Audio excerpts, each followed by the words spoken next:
Do your own research and due diligence before investing in any company. The information I provide is in no way or manner a professional suggestion to purchase shares in any publicly traded company. I am not licensed to provide financial advice, and this should be considered entertainment. These stock profiles are intended to be trading ideas, a starting point for research. Any individual who chooses to invest in any securities should do so with caution. Investing in securities is speculative and carries a high degree of risk. You may lose some or all the money that is invested.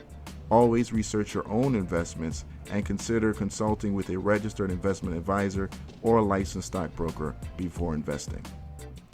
What's going on, people? It's your boy Sal back in the building. Episode 137. Thank you for joining me here. I see some people already in the chat room. Thank you for joining me. Who else is in here? Mylan Davis, T Stout, Tia D, Town Biz, Bruce Cole, Henry Ramos. All right, got some people already in the building. Thank you for joining us. Londale Carter, Kevin Walton, Travis, Old Priorities, Donzel Essex. Beautiful Coralie. What's up, Coralie? Roger Gray, Rodney Nurse, Diva Lifestyle. What's up? What's going on, Tia D? Ish Stocks, what's up? So, ladies and gentlemen, thank you for getting it popping in here before the show even started. Let's go ahead and start the show. Let me go ahead and get the music off, and let's go ahead and start this show. And the stock that we ended the show with on Tuesday was Dries. Dries, the one that we love to hate, has been running now for the last 2 days. As we can see here on the chart, Dries now 2 days in a row of gains. Solid gains too, by the way. Solid gains by Dries. These are gains that I've been able to take advantage of, and many of you as well. Some of you sent me pics, and you took advantage of what's going on in Dries. And that rally.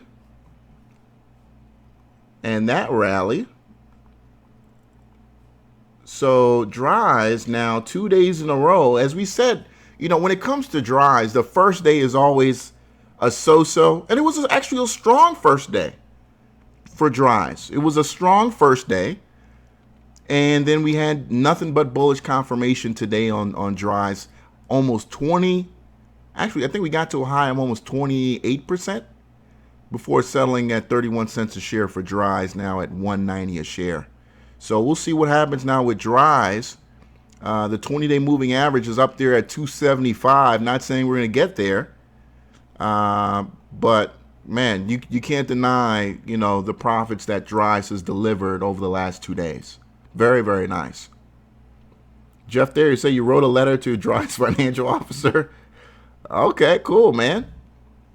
I'm curious what you ask for. What's up, JB? No, Craig G, Trading Jedi. Bill Betts in the house. All right, Michael B, Tada, Sir Rock. All right, see people coming into the chat room. Hello, Zach. So yeah, man, $1.90 on Dries. Again, it's very hard to predict, but I like what I see so far in the stock. I like what I see so far. The last several days have been so bearish.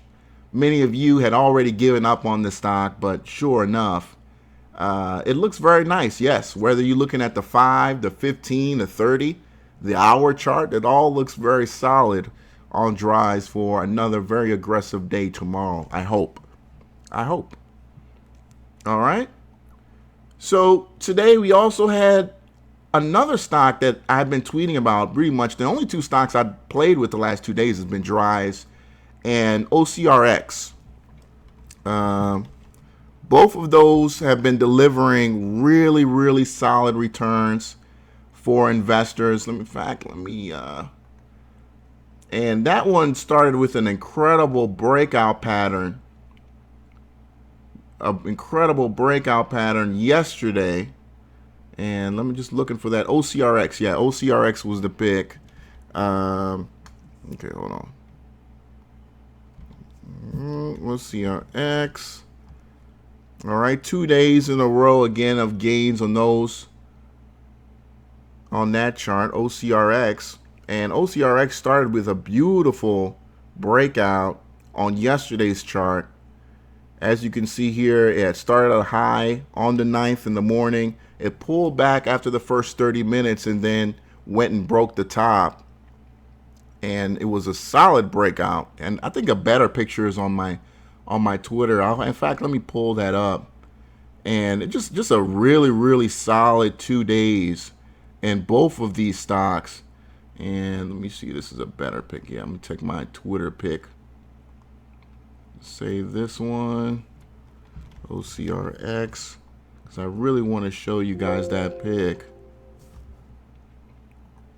2 solid days in both of these companies, and you really didn't have to play anything else. Obviously, there are some other stocks that were running, but if you like the stability of these NASDAQ plays, you know why. And here's the picture yesterday that I took and I posted on my Twitter. You had to buy 2 great stocks, man. 2 great stocks so far. 706 of believing that maybe tomorrow will have another great day, or just played, that momentum of that.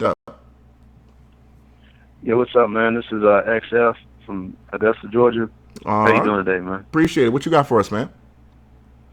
Hey, I was just gonna ask you what your thoughts are on TXTN.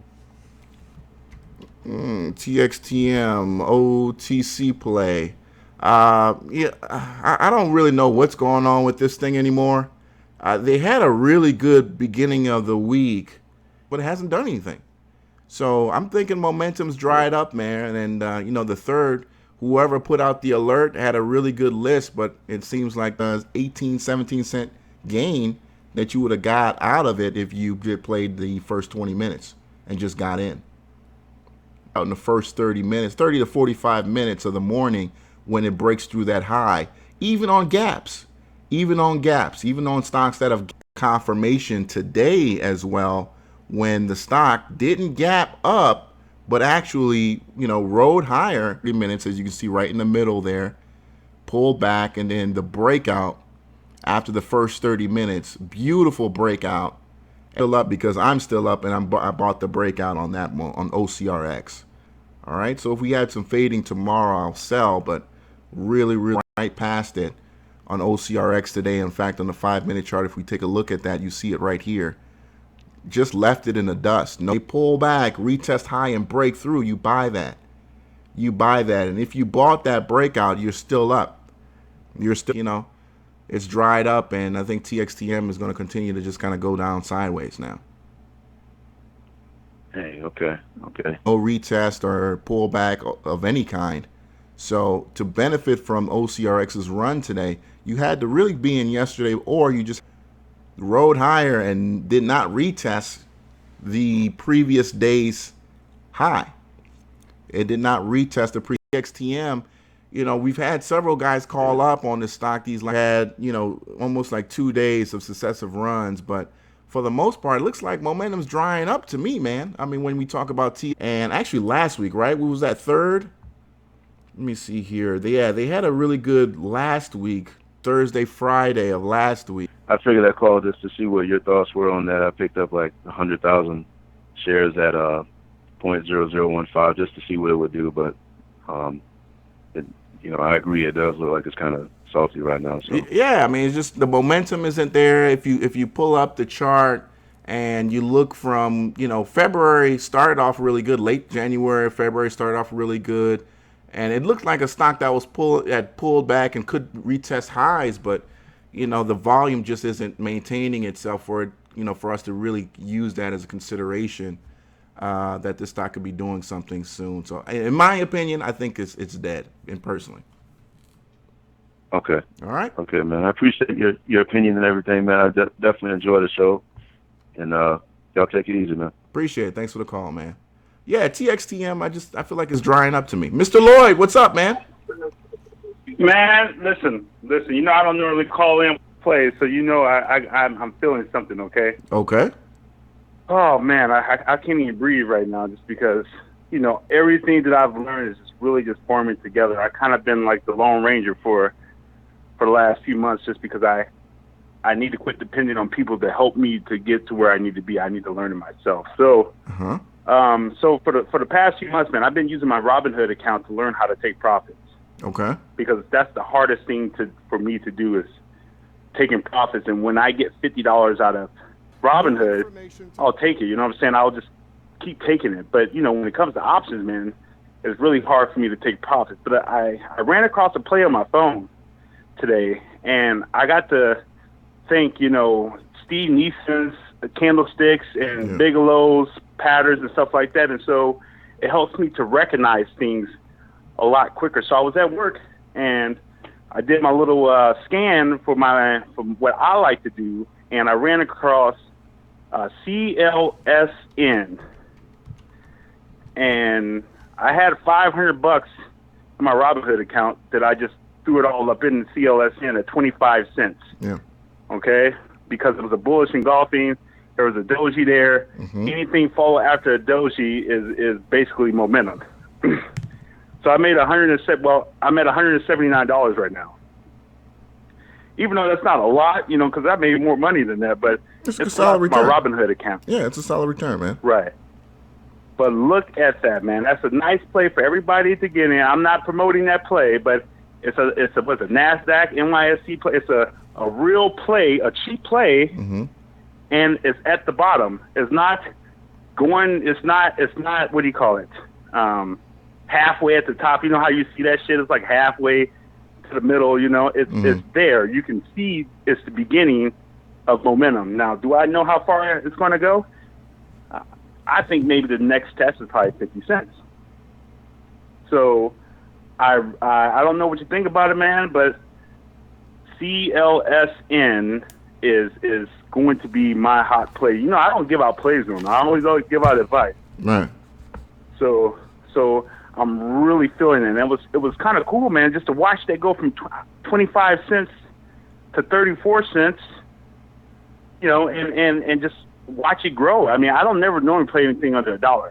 Yeah. But I decided to give it a shot because the chart looked clean, and it just made the move that I needed to make. So what's your feels on the two? How you feel about the chart, man? It looks pretty good, you think? Yeah, I mean, it looks solid. I like the fact that, you know, it's so funny because we gave away that link to Bad Scientist Doji thing on FinViz, and sure enough, this stock was on that list for dojis for last night. Obviously I don't broadcast on Wednesdays, but CLSN was on that list last night. Now, based on what it did today, I see here, I mean, just barely a wick at the bottom there. So an incredible range today in the stock, man. That's a really, really good look on CLSN. I see here that it topped out just below where the stock had gapped down on the, let me see, on the 15th. So wait, man, it looks like it's above the gap. And to me, I mean, once it goes above the gap, I mean, that's well, first thing, when people run their scanners tonight and see that move today, it's going to grab some attention. And I think it went above it, but maybe, like I said, everybody's charts read differently. I'm looking at it on the daily. And so if you're seeing it at a different level, maybe that's why. But I see that it surpassed that gap, and so we may get a gap up tomorrow as far as a continuation. But definitely it has some potential, and it's something that everybody can get in. So, but I mean, this is my first time actually. Can I say first time? It's been a while, man, since I caught something that's been at the bottom and riding it to the top. I'm always the motherfucker in the middle, then riding halfway, and then I got to get off because I'm about to take a loss. So, right. So yeah, that's my play for tomorrow as far as for the people that have small accounts, man. And I'm playing right now AutoZone. I got a 2-week or next Friday. Probably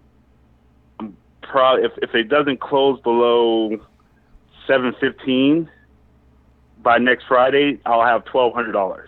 Okay. So I'm selling insurance for next week. So if it closes anything above 7:15:01, $1,200 in my pocket.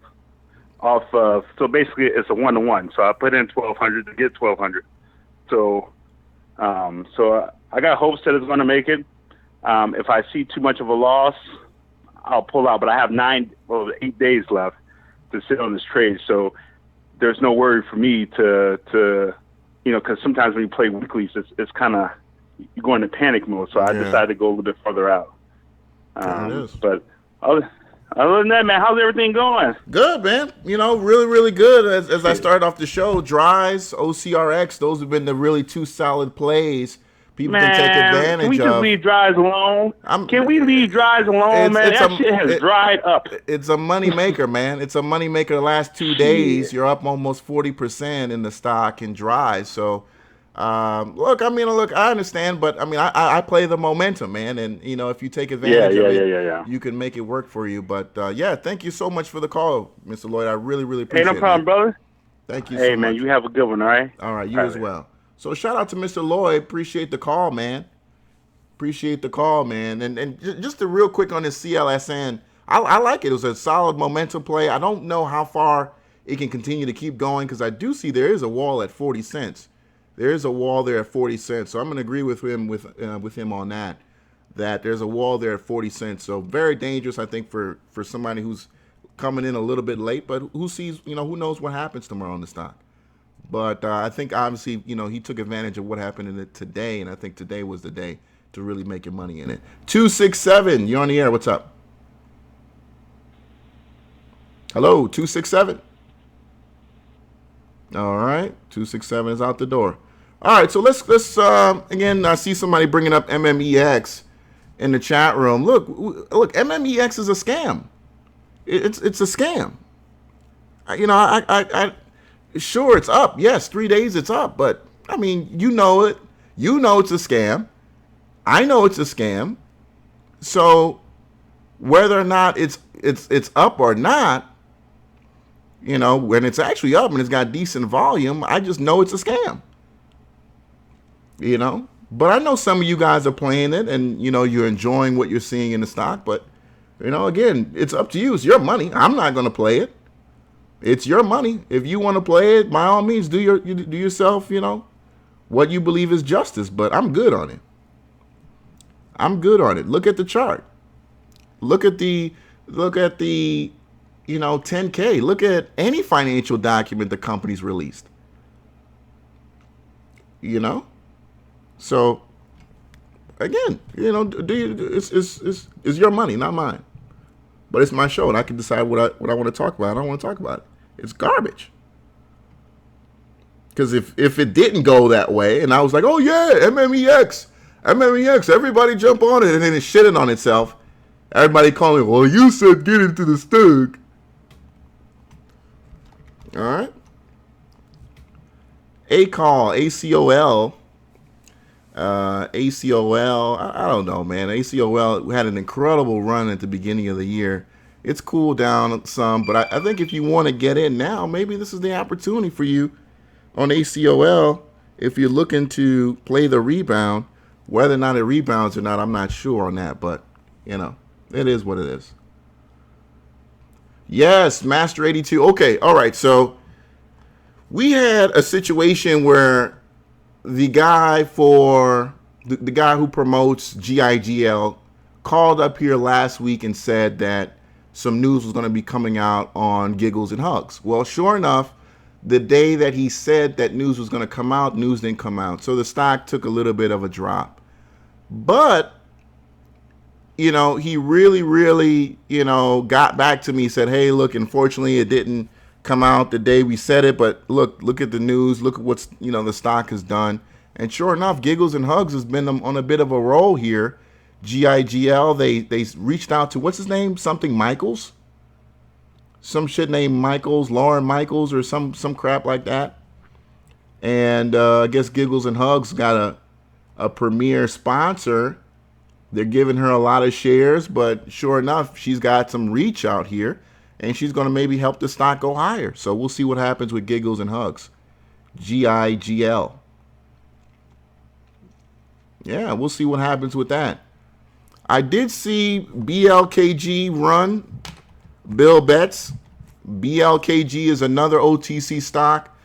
Now, here's the thing about BLKG and its run. Did you see what happened with gas yesterday? With oil? Jillian Michaels, there he is. Jillian Michaels, yeah, they're with Jillian Michaels. Bill Bet says he doesn't like her. Yeah, she's big in the health industry. Yeah, she's got some sponsors. I mean, she's got people who respect her, and she must have an audience who, takes her word. So if she's going to bring in business to the company, then you can also add that she might bring investors to the stock as well. She might bring investors to the stock as well. All right, so BLKG, 118% today gained on the stock. As you can see, it ran late, though. It ran relatively late, whereas most of the day there was really no movement, and all of a sudden by 1, 2 o'clock, the stock just kind of took off here on this insane buying spree in BLKG. And this is a stock we had talked about here a little bit when we talked about, the future plays that could run. We brought up BLKG, but at the time it wasn't a serious look. It wasn't a serious look in the stock. And wow, look at that trading range there from 001 to 44s in BLKG. Huge trading range today alone. Nice bottom wick too. So closed really practically at the high. As you can see, there's no top wick there. So closed at the high. Solid day for BLKG. And will it continue? I don't know. Because again, if you believe this is a legitimate company and they're actually doing real business, you've got to ask yourself, why is the stock running so aggressively based on the fact that oil, practically collapsed 5% yesterday? Did you guys see that? Oil stocks got really beat up yesterday. If you can see here on USO, you'll probably see it as well on UCO. And you saw, both of these ETFs really just get beat up yesterday. UCO as well here. Crude just getting really tore up. All right. So let me see here. RGSE says look interesting. RGSE, all right. RGSE with the doji pattern yesterday. Now we have a spinning top where the top wick touched just on the 20-day moving average at $1.80. I would love to see a Marubatsu signal in the stock tomorrow, or maybe even a bullish engulfing pattern. That'd be really nice. That would really say that this could be running again. As you guys know, RGSE has been a runner in the past. It definitely has been a multiple day runner in the past. I think if you go back to, there it is, October, also in the summer months, you had some running in RGSE. I see those patterns again where you had that multiple day situation. Those would be really, really good signs in RGSE if we get that. So RGSE didn't close at the high. So you had some hesitation there at those higher prices, but closed at $1.70 for a high of almost 15%. I'll definitely be watching that tomorrow. All right, AMD. Yeah, AMD. I like AMD for the rebound here. I like it a lot. You guys remember AMD? Interesting enough, AMD, it had pulled back pretty strongly from 12, got all the way down to 9, and we're seeing a very similar setup here going on in AMD, where the stock pulls back from a high, and sure enough, it's looking to retest that. If you saw that in AMD in late December into mid-January, where I got to the top of the band, you ran into hesitation there at the mid-12s, then got as low as $9 a share, and eventually broke out to reach the top of the Bollinger Bands again. And we could be looking at a very similar setup here in AMD, where it got to a top. That top was what, 1560 or so.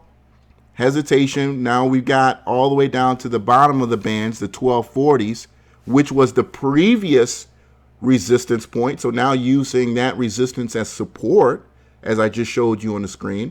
And now we're looking to retest that possible high of that 1520, 1560 range. Now, if you're doing option, I wouldn't do it for Friday because I'm not sure you're going to get to that top Bollinger Band by Friday. So I would give yourself maybe even 2 weeks, 3 weeks on it.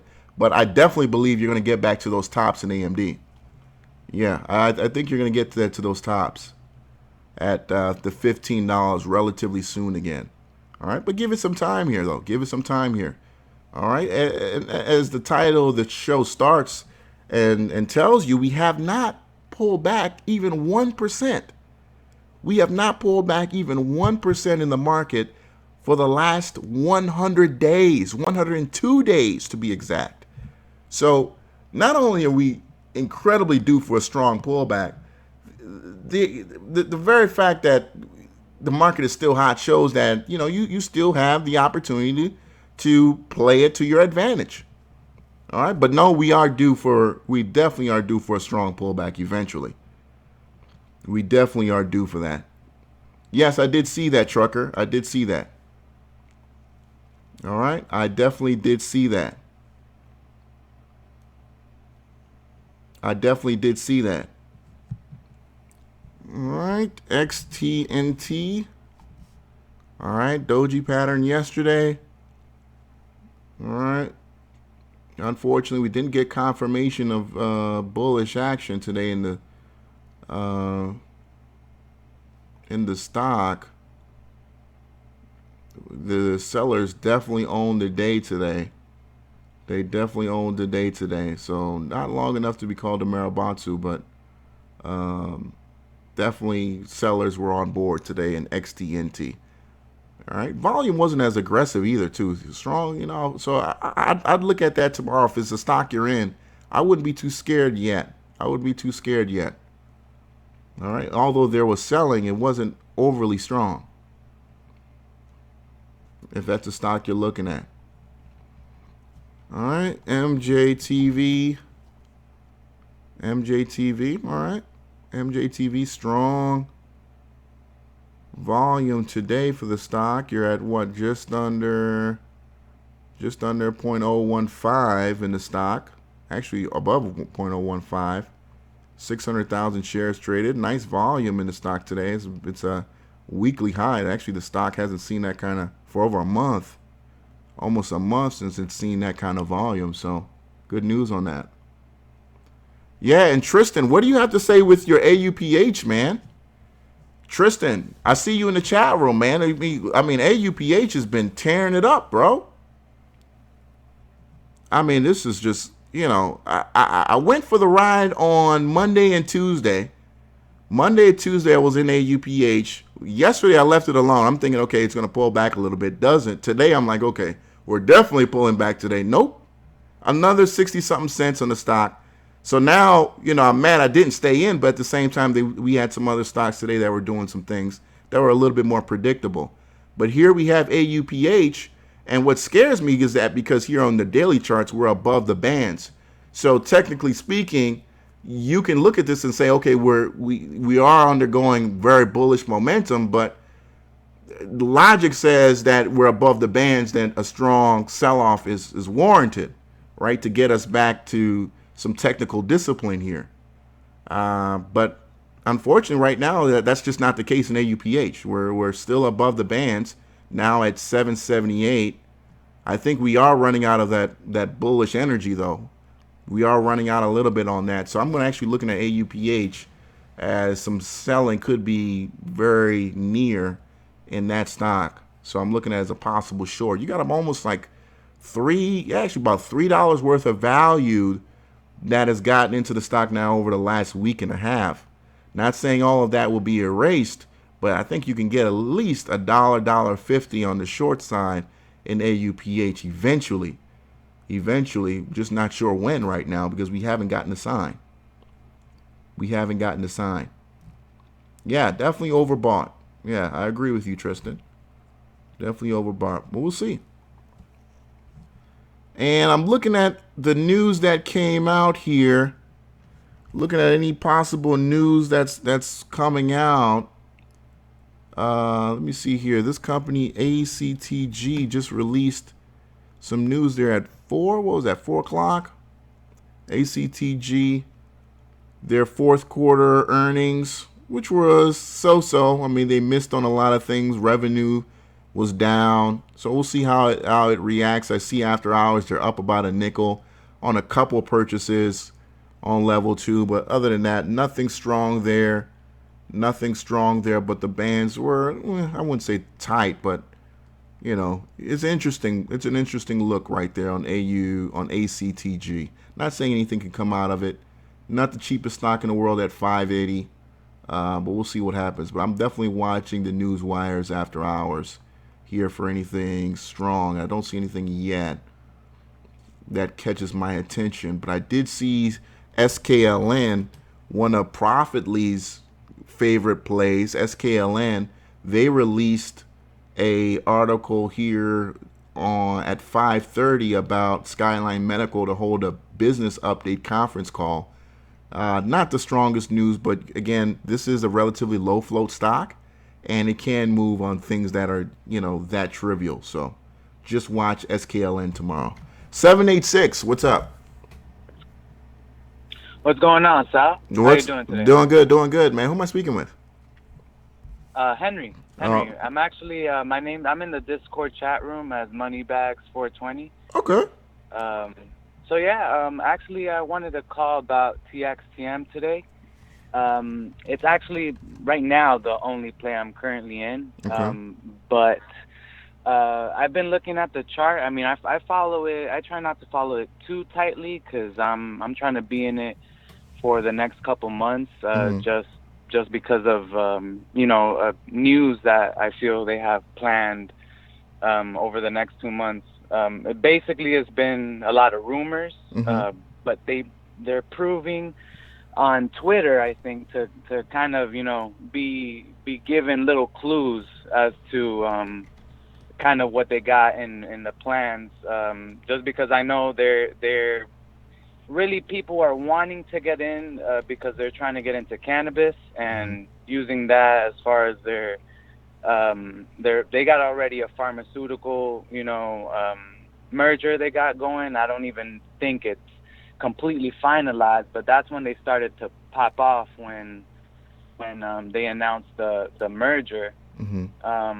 But on the chart, it seems that the 0014 is the absolute bottom. It used to, like you just mentioned on another stock, seems that it was a little previous resistance that now is turning into support. So it's at that 0014 right now.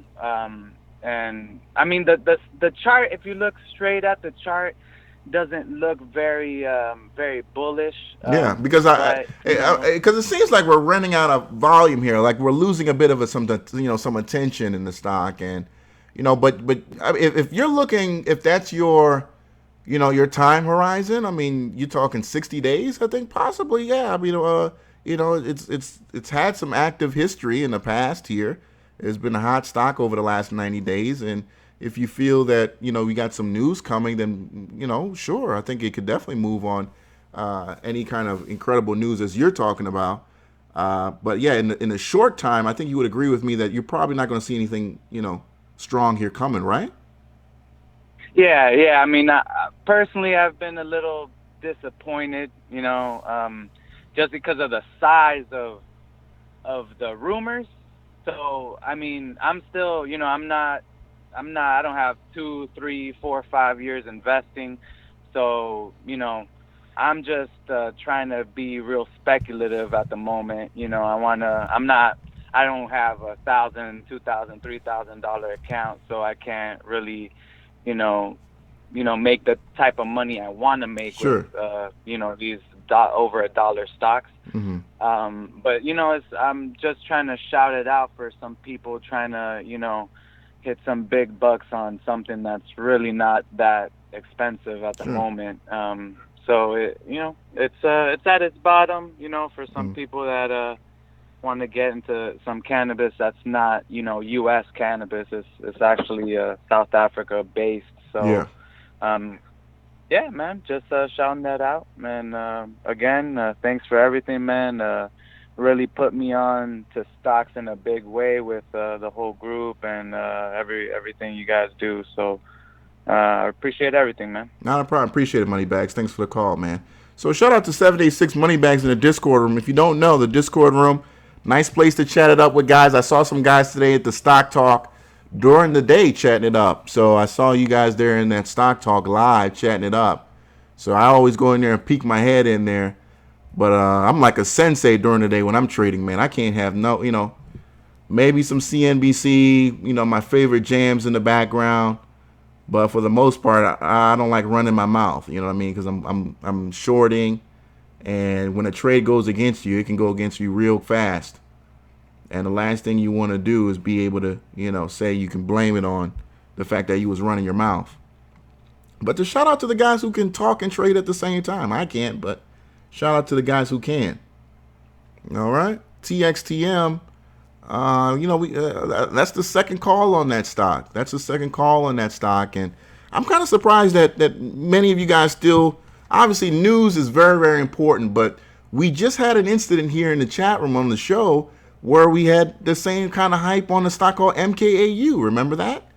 MKAU had the same very hype, the news and this whole idea of this company going online and now, we don't hear much about MKAU. So I think there's some lessons to be learned there. But my man who just called up Moneybags, I like the fact he's got a long-term time horizon. I think if you got anything shorter than that, you might be disappointed.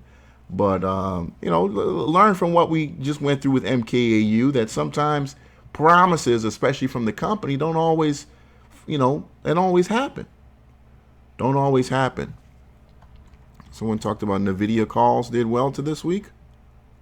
Did they do well in NVIDIA calls this week? I think I'm looking at the chart. I think if you in NVIDIA calls, I guess if you got in, well, it depends on where you got in, I guess. It depends on where you got in NVIDIA calls. PIP, DeMario Ware talking about PIP. Yes, I saw PIP was in the money for a lot of people too. I saw on Twitter. People making some money on PIP. Shout out to them for that. And, PIP now 88 cents a share. You're up almost 20 cents a share from where it really took off of. Actually, about maybe 30 cents, depending on, how long you've been in the stock. Now, this was interesting because the stock had gapped down back in February, and really had done nothing. As you can see here, the bands are incredibly wide. This is the day chart here. The daily chart bands are incredibly wide on the chart, but just recently it got relatively tight here, starting on the 6th. So those of you guys who played it that way, obviously you really benefited from this play. And this is a Bollinger Band play here, and I think FinViz actually has a setting for this. I don't know what it's called, but they may have a setting for Bollinger Bands. But I don't believe there's a numerical setting for like tightening of the bands or whatnot. So maybe I might be confused with something else. All right. IRG. Somebody bringing up IRG. All right. So that's just simply a bearish move here. Look at that wick. That's a huge trading range. I'm kind of surprised that that's a huge. Look at that trade. That's a huge trading range for the stock to close. What was that, 44 cents or so? You got some people who are stuck up there at 65. And obviously they were the wall the next day here on the 8th, which was yesterday. But here you go with today, spinning top. Well, I don't know if that bottom wick probably isn't long enough to call it that, but very similar. 44 cents in the stock today. All right, and you can basically look at the chart and say, okay, these guys that were caught all the way up here, they wanted to get out on Wednesday, held the buying back, but not bad. FLSR, don't know what happened with that stock today.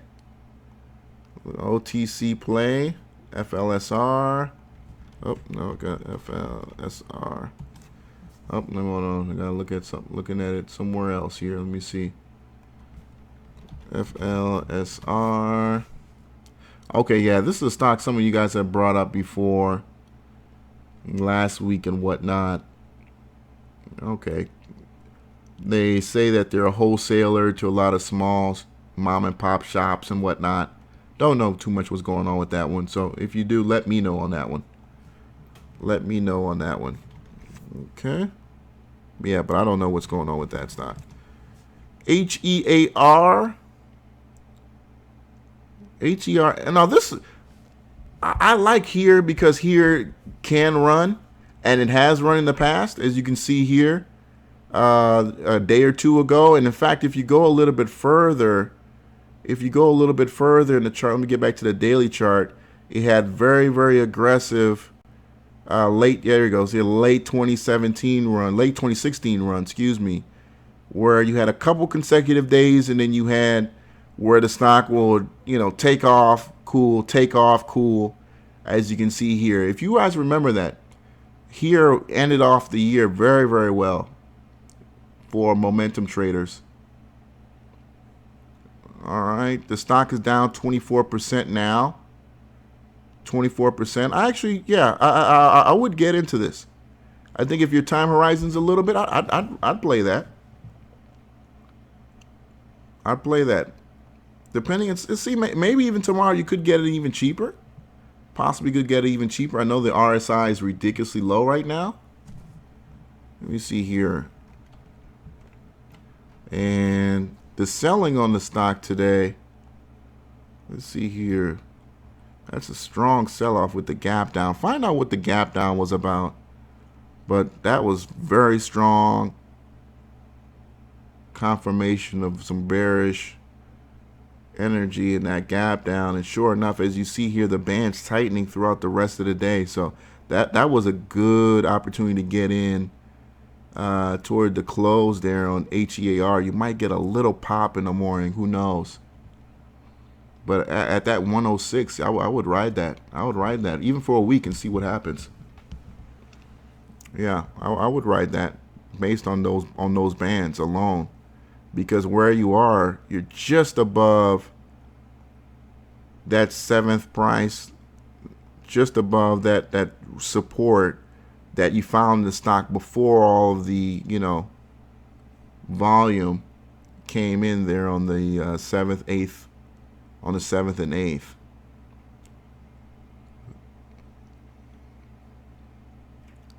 Yeah. Wouldn't hold it for long, though. Wouldn't hold it for long. I'm thinking if it doesn't even happen like tomorrow, if it doesn't happen tomorrow or Monday, then you got to get out of here. But based on what that pattern looked like. All right, ICLD. Somebody brought up ICLD. ICLD, again, this was a runner for some time. This is a stock that came from, doubles all the way to as high as 3 cents a share. As you can see here, it's cooled down, and you got to as low as 0.02. So now you're pretty much in between the pennies now. You're in between the pennies now on ICLD. Somebody says if you hold it. I see somebody saying if you hold it, you can make some bags on it. We'll see. Hey, Penny Hat. I see Penny Hat, the promoter for GIGL. Yeah, we talked about your stock, man. And, I guess the news, better late than never. I mean, the news came out. So, if you want to give me a call, let me know, what's the next move here for the stock. Obviously, the news is out. What do you guys have prepared for her to necessarily do for the company? Obviously, she's the new spokesperson. What's your expectations? What are some things you're looking to get out of her? Okay, RNVA. We know what RNVA can do. We know what RNVA can do, as we can see here. RNVA. All right, so you had. All right. RNVA, okay, popped in the morning, but just couldn't hold it. RNVA popped in the morning, just couldn't hold it. All this, 10%, 10 cent gain, 4%. You are up a lot higher. You got to as high as 280s in the AM. Unfortunately, it just wasn't there. All right, the momentum just wasn't there at those higher prices, so it pulled back really strong. You had some buying into the close. Well, we'll see. We'll see what happens. But, we know RNVA can run. Low float stock. We know it can run. Yeah, huge gap. And, the gap ups, gap ups work when you've got buyers at those higher prices. It's just when you don't have buyers, then you get this, which that bearish engulfing pattern right there shows you, actually I wouldn't even call it bearish engulfing. It just, it just didn't even, there's just no buying there. There were no buyers there at that 280. No buyers at that 280. Okay. HIPH. I don't know what's going on there. I don't know what that's about. RMHB.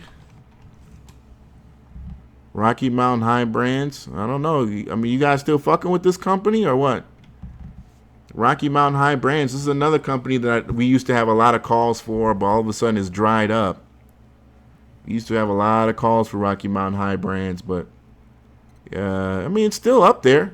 If you're still up there, you got some support at that 10 cents price. All right, 0.108, 0.107, 105. All right, so you got support. Bands are tightening a little bit. Give the company a call and, hey, let's get some news out on what's going on here. Let's get some news out. SRMX. 51% gain on SRMX. Okay. Nice solid gain for that. Not sure what's going on with that one. 317, you're on the air. What's up? Hey, what's up, man? My name's Matt. I've called you before. First of all, before I get to my question, I wanted you to see what EMAV is about. Okay, EAMV. No, it's E is in Edward, M is in Mary, A is in Apple, B is in Victor. Okay. Oh wow, huge trading range today.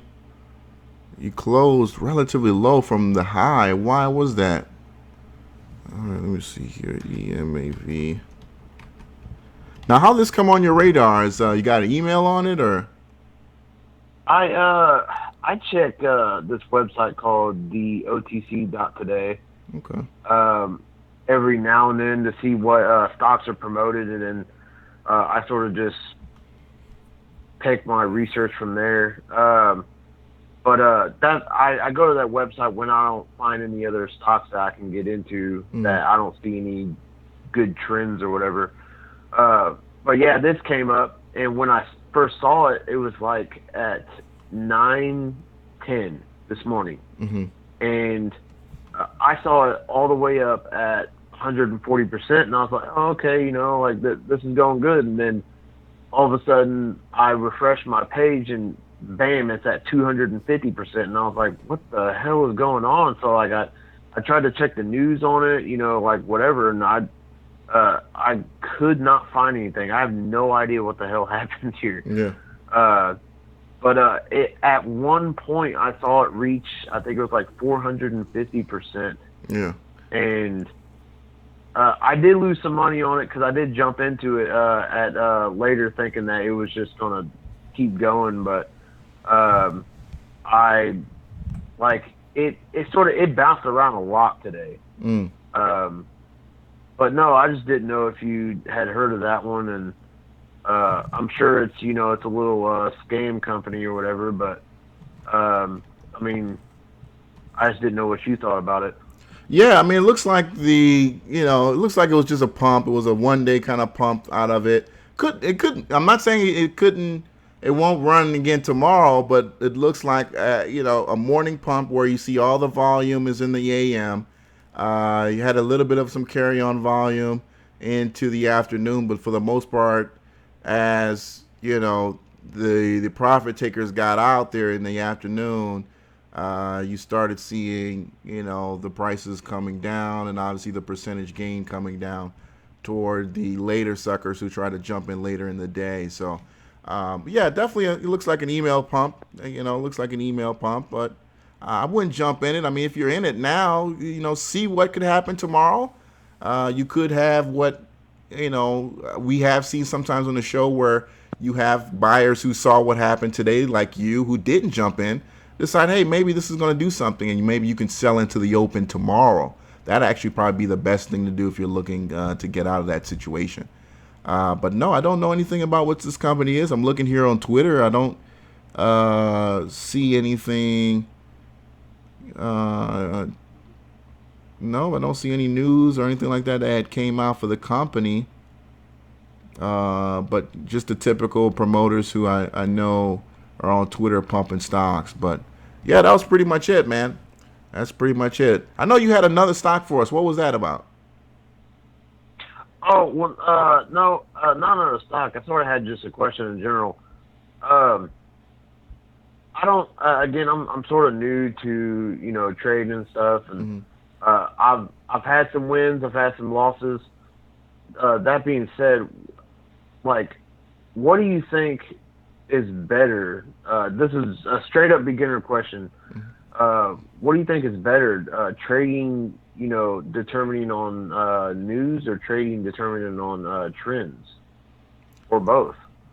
Oh man, that's both. I mean, because again, as a beginner, one of the things, obviously, once you get the lingo down and how to trade down, your strategy is up to you choosing one of those, ways of trading. So you do have individuals who trade news and the momentum that it brings.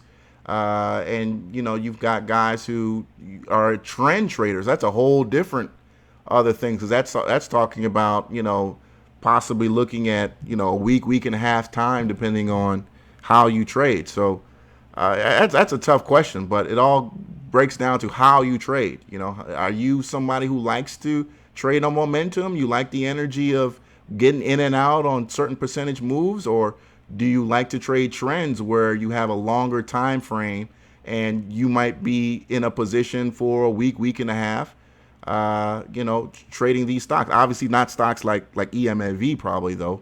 If you're going to go that route, you're probably not going to go trading stocks like this, just to be honest with you.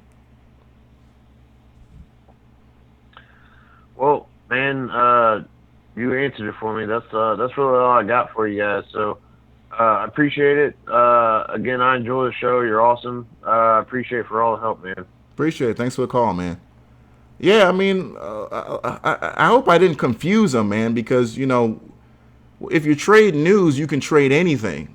But if you trade trends, you don't necessarily going to use an OTC stock, because those the trends are not necessarily valid, all right? Because you can look at a trend that an OTC stock is creating, but if I send an email about it, then your trend is fucked up, right? Because all these people jump in and want to buy it. Fuck your trend. You know what I'm saying? So he's got to decide how he wants to trade.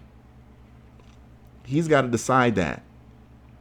And it's a tough question, man. It's do you want to be in front of the computer a lot, or do you want to be the guy who just kind of checks in regularly? I mean, it's I understand, man. It's a lot of people don't realize how deep this is. They don't really realize how deep the trading is. And now many of you probably didn't realize how deep it is until you really start to figure like, oh shit, man, you can lose a lot of money if you don't get it right. If you don't really get a system and get disciplined. If you just start trading and guessing on entries, guessing on exits, you can, go broke doing this. If you don't get a position size, a decision for a particular precision size, right? Some people it's 10%, some people it's 5%, some people, whatever it is. GMNI, what is this? Gemini Group Global? Tongue twisters today. Say that a million times. Gemini Group Global. All right, yeah. I don't know. Yeah, man. A lot of people think this is easy. A lot of people think this shit is easy, man. You know, I can't tell you how many times some of these guys in the Discord room and here in the chat room, we've given away those Tim Sykes videos. We've given away them Cameron Foose 4 and then Foose 4.2 videos. Those are all, what, like 10, 12 hours? You know, and then I'll send them to some guy and I'll check back like a week later, like, hey, man, you know, what do you think about the videos? Oh, well, you know, I saw it, but, man, it's kind of long. I'm like, what? I mean, what did you think it was going to be? This is, you're learning a science that you can use for the rest of your life. For the rest of your life. Did you really expect it to digest everything in an hour? You know? That's why I can come on every night and talk for 2.5, 3 hours, because this shit is deeper than what you think it is. All right, so let's keep going here. TENX, 71 cents a share. Okay. All right, so I mean you're basically just above the 200 moving average. You were bearish for a long time here on TENX. All right, 71 cents a share. I'd like to see a little bit more volume going on here. What's the volume like? All right, 700,000. You had that gap down there back in February. But the bands are really tight though. The bands are relatively tight, but they've been tight for some time. But you've had support at these levels though. I mean, you're at what? 70 cents. To zoom in a little closer here. All right, looks like your entry would have been that nice 66-cent level there on the 7th. Got a hammer. Well, some people might even call that a doji because it does have a top wick, but you're just below the 20-day moving average. You had a decent green day today in the stock, confirmed. All right. Man, that stock needs some news. I think some good news could really make that pop, man. Some good news can really make that pop. Yeah. Yeah, we had the Foose 4 videos. Yeah, we used to put out the Foose 4 and then the Foose 4x2. He has a two of them. But the website that had the Foose videos got taken down. I got to make a new torrent. And I'm probably going to put that up. Just remind me tomorrow. And I can make a torrent of the Foose and the Foose 2. Because I have both of those DVDs. Really solid, really solid. 2 is better than 1, but 1 is good too. EMMD. Oh, yeah, I can't pull up EMMD for whatever reason on this one. But Mylon, tell me what you like about it, though. Yeah, we talked about OCRX. That's the one to watch tomorrow. OCRX has got to be on your list tomorrow as well. OCRX should be on your list tomorrow as well. I mean, this is a stock that was bearish for a long time. You're still below the 200-day moving average. As you can see here, that purple line, that's the 200-day moving average. The stock was very bearish for some time. In fact, if you go back further back, now you're just, man, you got a wall there at that 204, where the stock gapped down at. Now, when a stock gaps down, eventually the stock typically will, cover the gap, right? Eventually. Now, the dream is being able to identify how soon that's going to happen, because for some stocks, it can be a week, it can be 3 days, it can be, 6 months. Obviously, OCRX, it's been about 30 days. About 33, 34 days. It seemed like it gapped down back on January 30th. All right, so now you're just basically, below the top of that gap, which is 202. So OCRX is either going to hit 202 and just crash, right, and then come down, or we can be more aggressive, as the buying could be more aggressive, and you can crack this 200-day moving average, and they might buy that, because that's a huge signal to the market of really bullish momentum, cracking a 200-day moving average. All right, that's huge momentum as well. And they're going to buy that, because you see here, I actually saw this earlier in the day. I thought I marked it, but there's that 298 top. That would be the new wall if you crack that 208 tomorrow, and people buy the 208. Then you've got this little thing up here, which is actually really high up there. I mean, that's 299. That's almost $1 from where we are today. But again, when we talk about OCRX and then we started off the day with Dries, I like Dries for a big green day tomorrow than this. I like Dries for a much bigger day tomorrow than this, because we've seen Dries multiple day runs. All right. And taking a quick look again at Dries. All right. We're not even, as you can see here on Dries, we're not even close to the possible potential this stock could do. You guys know that. You guys know that. All right. So, yeah, OCRX or Dries? Oh, Dries all day. Dries all day. But yes, exactly, Morpiece. Volume tends to follow momentum. Exactly.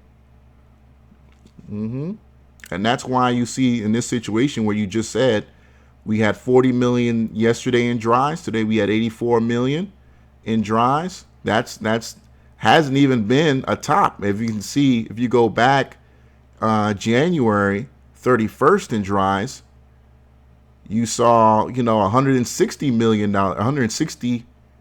million shares traded a day. So yes, Dries can deliver more. Dries can deliver more. And if we look at OCRX, 49 million shares traded today. But if you pull out the chart, there's no history that you can go by and say, well, can it do it again?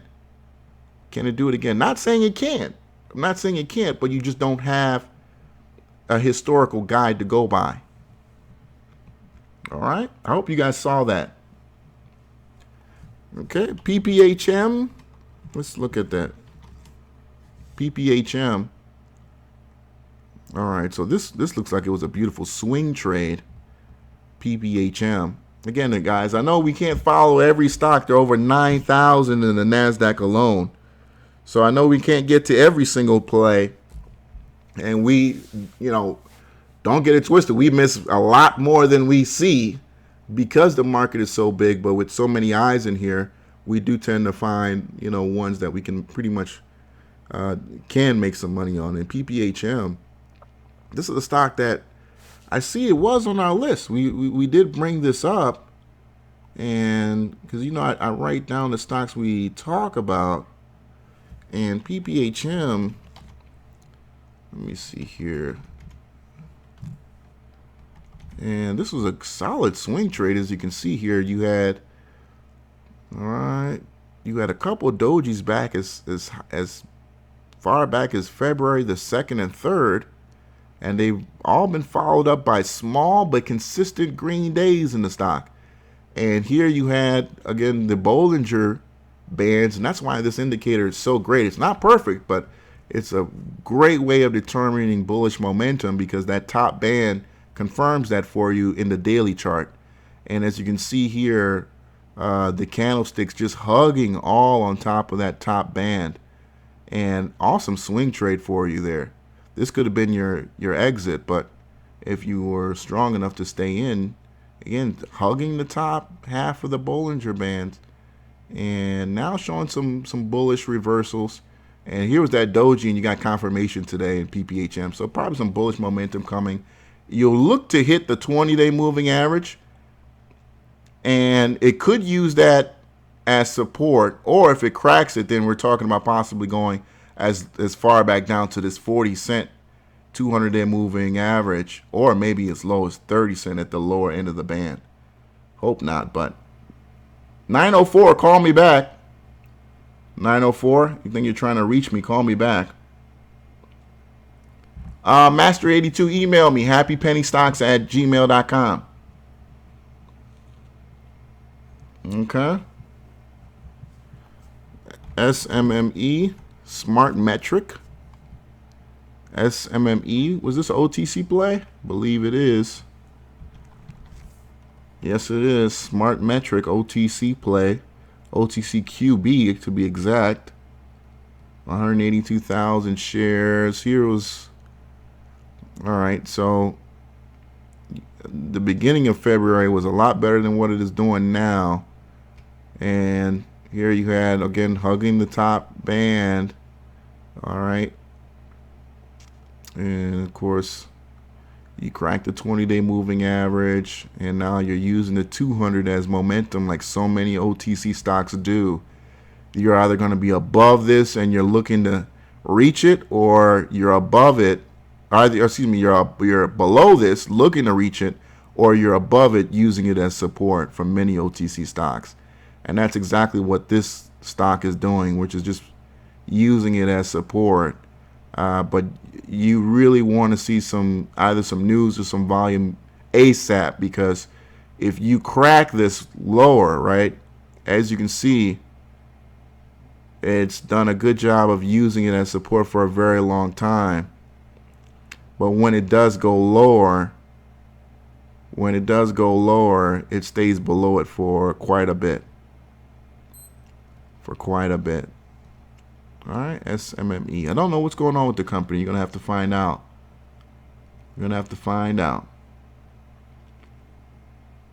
Okay.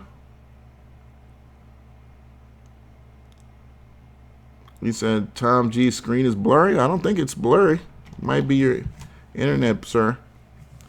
OTTV showing that doji pattern. And this is a high probability trade for a gain, because as you can see here, you're in the bottom of the band. You got the doji. You're looking for bearish confirmation tomorrow, so you're looking for a beautiful Marabatu pattern, hopefully, or a spinning top would be nice too. 904, you're on the air. What's up? Hey, what's going on, Sal? Hey, who am I speaking with? It's Luther. All Luther right. the trucker. I talked to you a few weeks ago. Ticker symbol FLSR. Okay. All right. That's the one that doesn't. Let me see here. FLSR. All right. So now, what do you like about this guy? Because a lot of people are bringing this one up, and I know it's all over the little chat rooms. I got this stock off Investor Hangout a few days ago, Mm-hmm. and I was looking at it because it had 2 green days, and I was just looking at it, and then all of a sudden I listened to this book that they put in the Discord room about trading for a living. I listened to it like 2 or 3 times, Mm-hmm. and then I was just in this stock, and I was just looking at it, and I got in at 00 on 12, Mm-hmm. and man, this thing, and I got in it just when after Investor Hank I was talking to her. I got into it. I waited till it dropped, and I got into it. And man, this thing ran, but I got out at 17. Mm-hmm. But by listening to that book and watching that 4 and the 8 exponential, I'm supposed to stay in that trade. No being a rookie. I let it tell you don't get emotional, and I let emotion take advantage of me. Mm-hmm. And I was just looking at it, man, and some just say, just take the profit. It ain't up to $60, but just take the first profit. Mm. But looking at it, if I would have stayed unemotional, I could have rolled that thing all the way at least to 25. It went higher than that. But I could have made a good little bit of money for my first ever winning trade. Yeah. But, the book tell you can't be emotional, and I got real emotional. But that 4 and that 8 exponential thing, if you watch it and you look at the 3 different time frames, Mm-hmm. this stock here gonna run. It might pull back a little bit, but that's not holding this stock back. If you look at the 4 and the 8 exponential, this stock could go anywhere. And before I even sold, I said, man, but the book tell you could get back in, but my fear wouldn't let me get back in. I'm a rookie, so I just couldn't see myself getting back in, but I'm watching it. And I'm looking at it, the stock telling you, stay in the trade. Some guy named Steve Bigelow or something, as long as it's staying over the T line, you stay in the trade. Yeah. And if you look at all 4 different time frames, this thing is it's doing a reversal, and it's going into an uptrend. I don't know, you can look at it in 2 or 3 different time frames. This thing going in an uptrend, like it done did a reversal.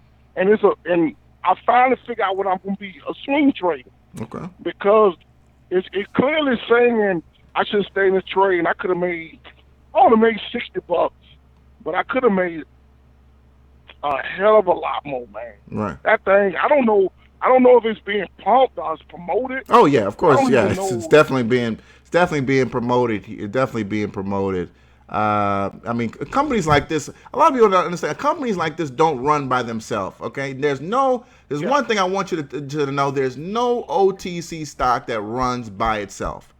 Every OTC company that trades over the counter needs to have a market created for the stock. All right, they don't have what a lot of NASDAQ and Dow companies and Amex companies have, where they might have an investor relations department, and obviously they actually have a real business with real operations where the bottom line speaks for the company. These companies don't have that. So whenever a stock is running on OT, it's being promoted. There's never a case where it's not being promoted. Now your job is to be able to identify how long can the momentum last. If you're seeing signals there showing that the momentum is continuing on, and hopefully you get the confirmation of the volume tomorrow, then sure, by all means, yes, stay in the trade. It's so funny you bring up your emotions got to you. There's a really good book by Ari Kiev, and he is called Mastering Trading Stress. Mastering Trading Stress. And I'll give you a link. You can download it for free. It'll be in the chat room, or you can email me. And he talks about being able to watch your breathing, and I mean, because you'd be surprised how physiologically you start to change when you're in the money. You know what I'm saying? When you're making gains, you get warmer and your heart starts beating a little. So and it really blocks your thinking. It honestly really does, because it's almost like you really trigger the flight or fight mechanism when you're in a fight. You literally going through the same kind of emotion where you're not able to think rationally. So you got to be able to get out of that situation. Yeah, I think what happened to me is that right before I sold, I say, man, I shouldn't even sell it. I'm looking at it. I say, I know I should stay in this trade. I say, it's just sitting there at double 17. And I promise you, as soon as I hit that sell, that thing just took off. It already kept staying at that double 16. It kept hitting it. 16. Then it broke 16 and went to 18. Yeah. I said, well, I'm just going to sell. I'm just going to put in the market order at 17. I just sold. As soon as I did that, I promise you, that thing went from 20, 22, 23, 24, 25, and it just kept going. I said, well, what the hell is this? Well, congratulations, man. You were on the right side of the trade. So, I mean, money is money, you know what I'm saying? But, hey, don't beat yourself up too much. On to the next one, all right?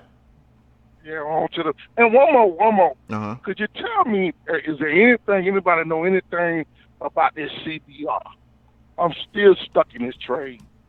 I need to sell, but why this thing? Because I think you've called about CBR before, right? Oh hell, man! I'm still stuck. Okay, in this look, thing, I remember bringing up CBR, and it was back on February 1st because the stock had sold off based on financial news that it wasn't going to be able to make a payment for some blah blah blah bullshit incident.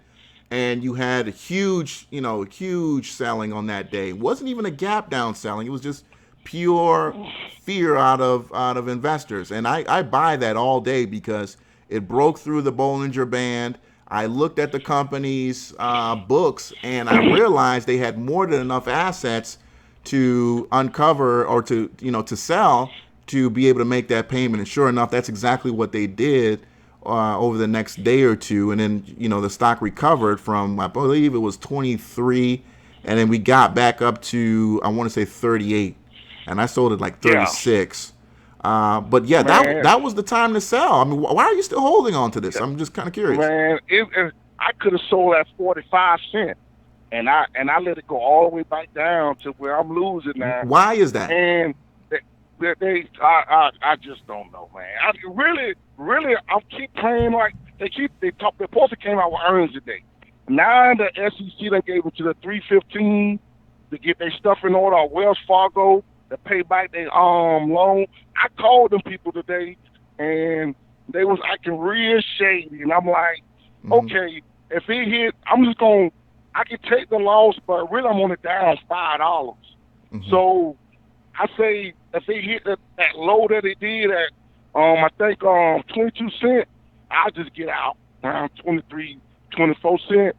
But I'm like, they got all these assets, and I don't know why they ain't came out with earnings yet. So that's I don't know anything about all that, but what I can tell you, man, is maybe you start developing like the discipline where you go into a trade expecting a certain amount, and when you get to that amount, you sell. You see what I'm saying? When you get to a certain amount, you sell. Get to that point. Get disciplined to that point. Yeah, I was up $100 some in that trade, man, and now I'm only down $5, but. Well, I think $8 or something like that. Oh man, if that's okay, well, I mean, then if they're only down $8, just get it out your account and stop letting it grow. You know? I think I'm gonna go sell tomorrow. I'm gonna go ahead and call it a day. That was the book teach you how to trade for a living. Is man, learn to take a loss. Yeah. And I haven't figured out how to. I'm not gonna take his loss, but I might just take the L and keep going. You appreciate it. Not a problem. Appreciate it. Thanks for the call, man. Thanks for the call. Yeah, appreciate it, Sal. All right, yeah, you'd be surprised how many guys will, you get into the trade. Very rarely, one thing you'll learn is very rarely does a trade start negatively, right, and go back to being green. So if you start out in the red, I mean, like literally like 5 minutes in, you're red, it very rarely will it actually turn back the other way. Now it does. I'm not saying it never does. Sometimes it does. But it doesn't always happen like that. Typically, it doesn't happen like that. So just lose the trade and lose that little, typically by that time it's less than $30 or $50. But you'd be surprised how many guys would let that ride.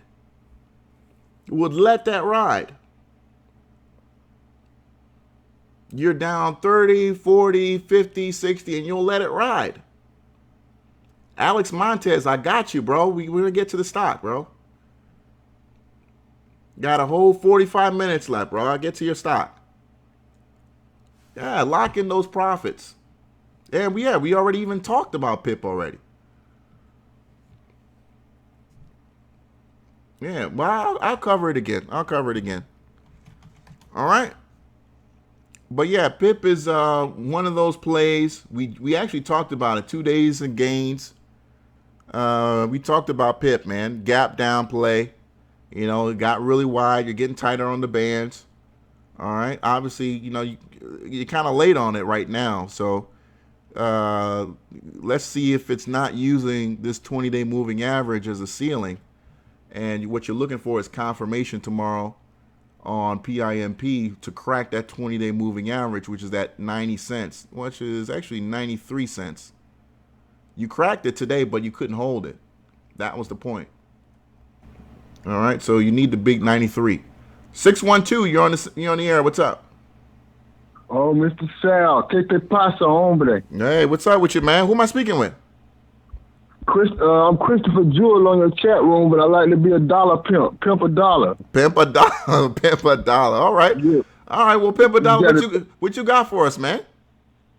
Man, I got a question about I picked out that Dries at $1.20 today, but I jumped out and when it hit $1.60, and I see it went to $1.90. Is he gonna do some pullback tomorrow so I can get some more? I hope not. I hope not. I mean, if you're in it already, I mean, you're already sitting pretty here into some gains. I got scared. And sold it off. Okay. Now, I got a question about the S. Shout out to the OTC you gave out on the GSDC. Yeah. And the GBSN. Mm-hmm. I'm waiting on those to recover. Let me see here. GBSN. I like GBSN more than that GSC1 you talking about. That one was a gold play. Okay. That was a momentary momentum kind of situation. GBSN, this was a former OTC play he can definitely do some things. The bands are a little tight, and they're getting tighter. So GBSN, I like this one because it's above the 20-day. He finally broke the 20-day a couple days ago. So this could possibly do some things. It's OTC stock now, but it can still do some things. It's just gotta find some momentum on its end. Mr. Sal, I want to be able to give your show a contribution when I do start hitting it all right. So I got to figure out how to do that. But could I give you a couple stocks I'm looking at while I'm here with you? Yeah, give me your best two. All right, how about AVIR? AVIR. You said AVIR. AVIR. Yes, sir. 62 and then cents. I got Alpha Victor Inez Sam. AVIR. Okay. Bam. Yeah, 62 cents a share, right? Yes, sir. Okay. All right. So, all right. AVIR, it's another gap down. Doji pattern today, which you don't want to see after a bullish candle, but it's okay. We'll see what happens. I see the 200 is just above it there at 70 cents a share. Let me see here. The gap, what was that gap down at? $1.04. So you can get some equity there that could be AVIR. The bands are still wide, but they're getting closer. And you got a lot of you got a lot of support. Yeah, I mean if you can get down to if you're looking to get in, man, if you can get like below 50 maybe tomorrow, I don't know. We'll see what the candle. Yeah, it depends on what that candlestick is tomorrow, man. I think that's the big thing. And can I get one? I'm gonna get one more to you, man. I thought I could buy in the earnings report at the SMSI, but it tricked me. It tricked me, and it went down after an earnings call. Smith, SMSI. So are you saying you're down right now after hours? Because I'm seeing the stock went up today. Yeah, it went down 30 cents after hours. Let me see here. SMSI, where are you at? Oh shit. Okay, yeah. Damn. Woo. Yeah, tomorrow's gonna be pretty ugly for that stock. Yeah. All right. Well, could I get one of those? Get out of here, you damn Negro! When I go. Well, it's not the Negro, but yeah, let me get you out of here. Appreciate it, man. Thanks for the call. Peace. All right. So he. Get out of here, you damn nigga! All right. So he. All right. All right. So appreciate the. Appreciate the. The two stocks is all right, man. The two stocks is all right. I mean, SMSI is could have been a very beautiful short for somebody if you knew what was going to happen today. I mean, to short a stock at $1.39 and for it not to beat earnings, I mean, you could have really loaded up on that one and made a killing. But who knows how low it's going to go tomorrow? I see here we could go down as low as 109 as we are right now after hours. So we're going to possibly gap down tomorrow. So when you have a gap down instead of just a pure sell-off, right, you actually can buy that gap down. You can buy that low of the gap down because typically it'll probably be beyond the band. And depending on how aggressive it is, you can buy that gap down and possibly even make 10, 20 cents. You could possibly make 10 or 20 cents on that gap down. Okay? So SMSI, don't look at it as just, oh man, he's going to lose some money tomorrow if he's in it. Look at it for you who are not in it as a possible buying opportunity, especially if you open up that low. Yeah, he asked for it. Yeah, more peace than pain freaks, right? Yeah, I actually like AVIR exactly at that 59.58 support price. And those gap downs and gap ups, you can make some good money in it. As as I said previously, it's just how long is it going to take to clear, to recover and get between the gap, all right? eventually they all do. One recent one that was really bad was NVAX, and NVAX is still, as I can see, here's an example. NVAX till today, it's been what, 6 months? I've got this stock on an alert. If NVAX even dares to cross $1.70, it's coming up on my list. It did it one time. Here's the wall. The wall is like at $1.70. NVAX. That was a biotech play that failed, and it just hasn't gotten to it. The bands are super tight on the daily chart. You know, could spike literally any time, but it just hasn't been able to do it. All right. NVAX. I got the alert at $1.70, so I'm watching it. I'm watching it. All right, so QBAC,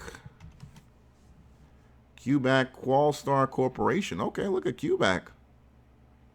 All right, so these are those little stocks that kind of sneak under your scanner because the volume is so low on these gains. Because the volume is so low, they sneak under your scanner. See, my scanner is not going to catch it because my minimum is about 250,000 on volume. I need at least 250,000. So for these stocks, as you can see here, the first really green day in that row, what was that? What was the volume on this? 49,000 shares. You know, your scanner is probably not going to catch that. For most of you, you're not going to use, you know, a setting that low. So QBAC, man, crazy gain. I mean, you're up almost well over $2.80 in the last, 9 days alone. But again, crazy low volume. Crazy low volume. All right. Why do stocks go down after hours? Because bad news comes out.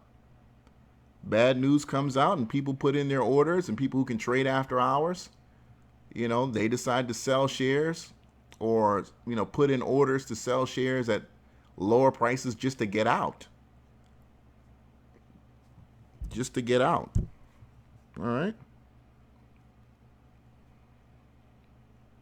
Well, it gets back to technical trading, and a lot of people just use technical trading as the idea of just studying prices. You're actually studying human behavior, all right? Because these are other humans. Typically, when you're, of course, dealing with stocks under $5, you know, rarely is, you know, are you dealing with black boxes and all those other things, unless volume starts to get crazy, like, you know, like a Dries situation once in a while. Very rarely are you dealing with machines. But otherwise, under $5, under 10 million in volume, you're dealing with other traders, retail. All right. IMMU. And that's why a stock can crash like that, you know. IMMU, $6, 17 million shares traded today. Oh, and that's a solid bearish confirmation on that one too. Here, look at that bottom wick. Okay, you're above the Bollinger Band there at 601. You're almost 25 cents higher than the top of the Bollinger Band. Had a little bit of a wick up there, so you actually had buyers who wanted to go higher. You closed just below that high, so you could have some more buying there in IMMU. The stock actually moved higher in February and was able to, again, use that 20-day moving average as support up until a day before the run that you've had now in 2 days for IMMU. But look at IMMU breaking through that February 10th high, just above it, to be honest with you, just above it. So looking to see if it can build off that tomorrow. 20% gain for IMMU. Yeah, 20% gain on that. Denzel Bird, you say you're up 47% on Dries? Yeah. A lot of people like to shit on Dries, but man, if you play it right, it can change your whole account. Obviously, you'd never want to play it that big, but you know, a solid $1,000, a solid $1,000 or $2,000 never hurt anybody. You know, I'm sure many of you in the chat room could use $1,000, $2,000 in your account right now. TORVF halted. Yeah, that was halted a couple days ago too. That was halted a couple days ago too. Yep, after hours trading. Yep, 5 p.m. That's right, after hours. That's all that Robinhood Gold, minimum $2,000. Any reputable brokerage, you know, TD, any of the reputable ones will give you after hours trading as well. All right. But I know not all stocks. Obviously, OTCs you can't buy after hours. You can't buy after hours. Do I remember 42-cent Dries? That was a long time ago. I think that was pre-split Dries, though. That was pre-split Dries at 42 cents. Let me see. VVUS. I remember that stock. It's a biotech, right? VVUS? Yeah, biotech play. All right, so you had big doji pattern. Interesting. You gap up and then do a doji? Let's see here. Let me see what's that about. All right, so okay. All right, so this is how that's developed. You gapped up higher, VVUS. You gapped up higher, and then there was just indecision the whole day where buyers and sellers are just going after each other, which is really interesting. These are really interesting. You can't make any money on these kind of patterns unless you were in it the day before.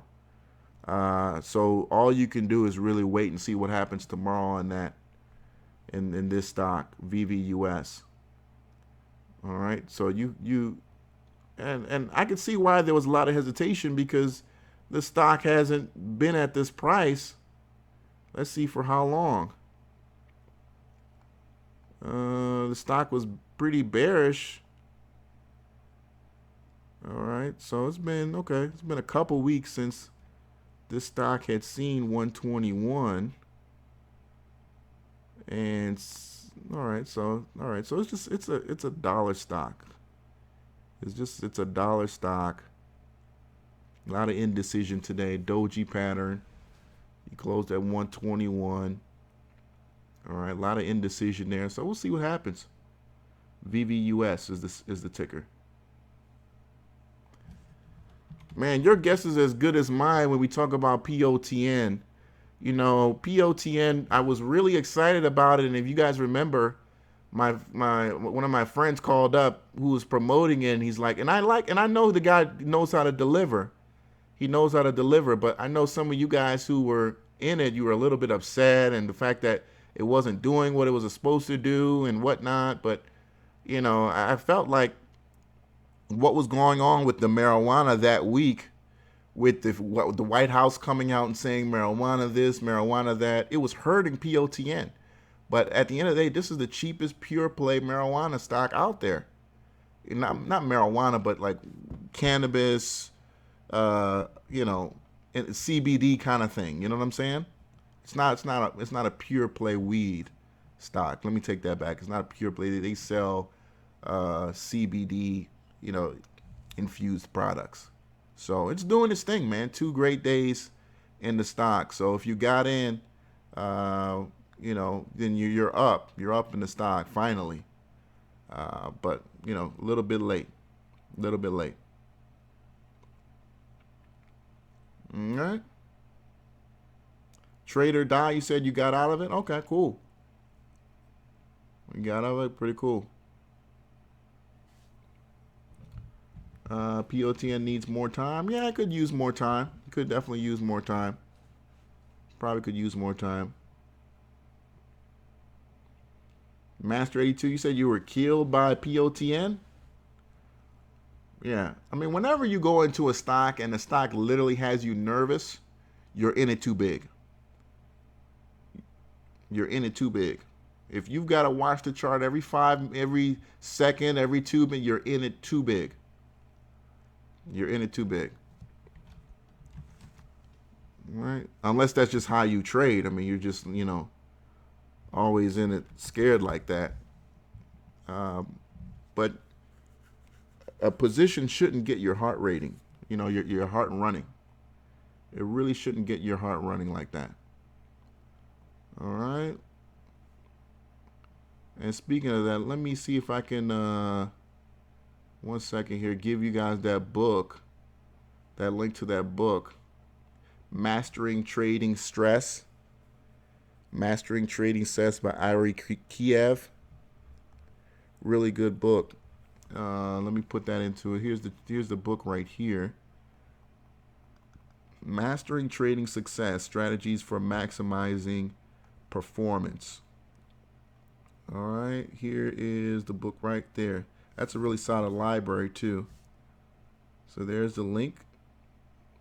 Yeah, that Foos 4. I gotta make a torrent on that and post that on the torrent site that you guys can be able to download it off of me, because the files are too big to just put it on a host or something like that.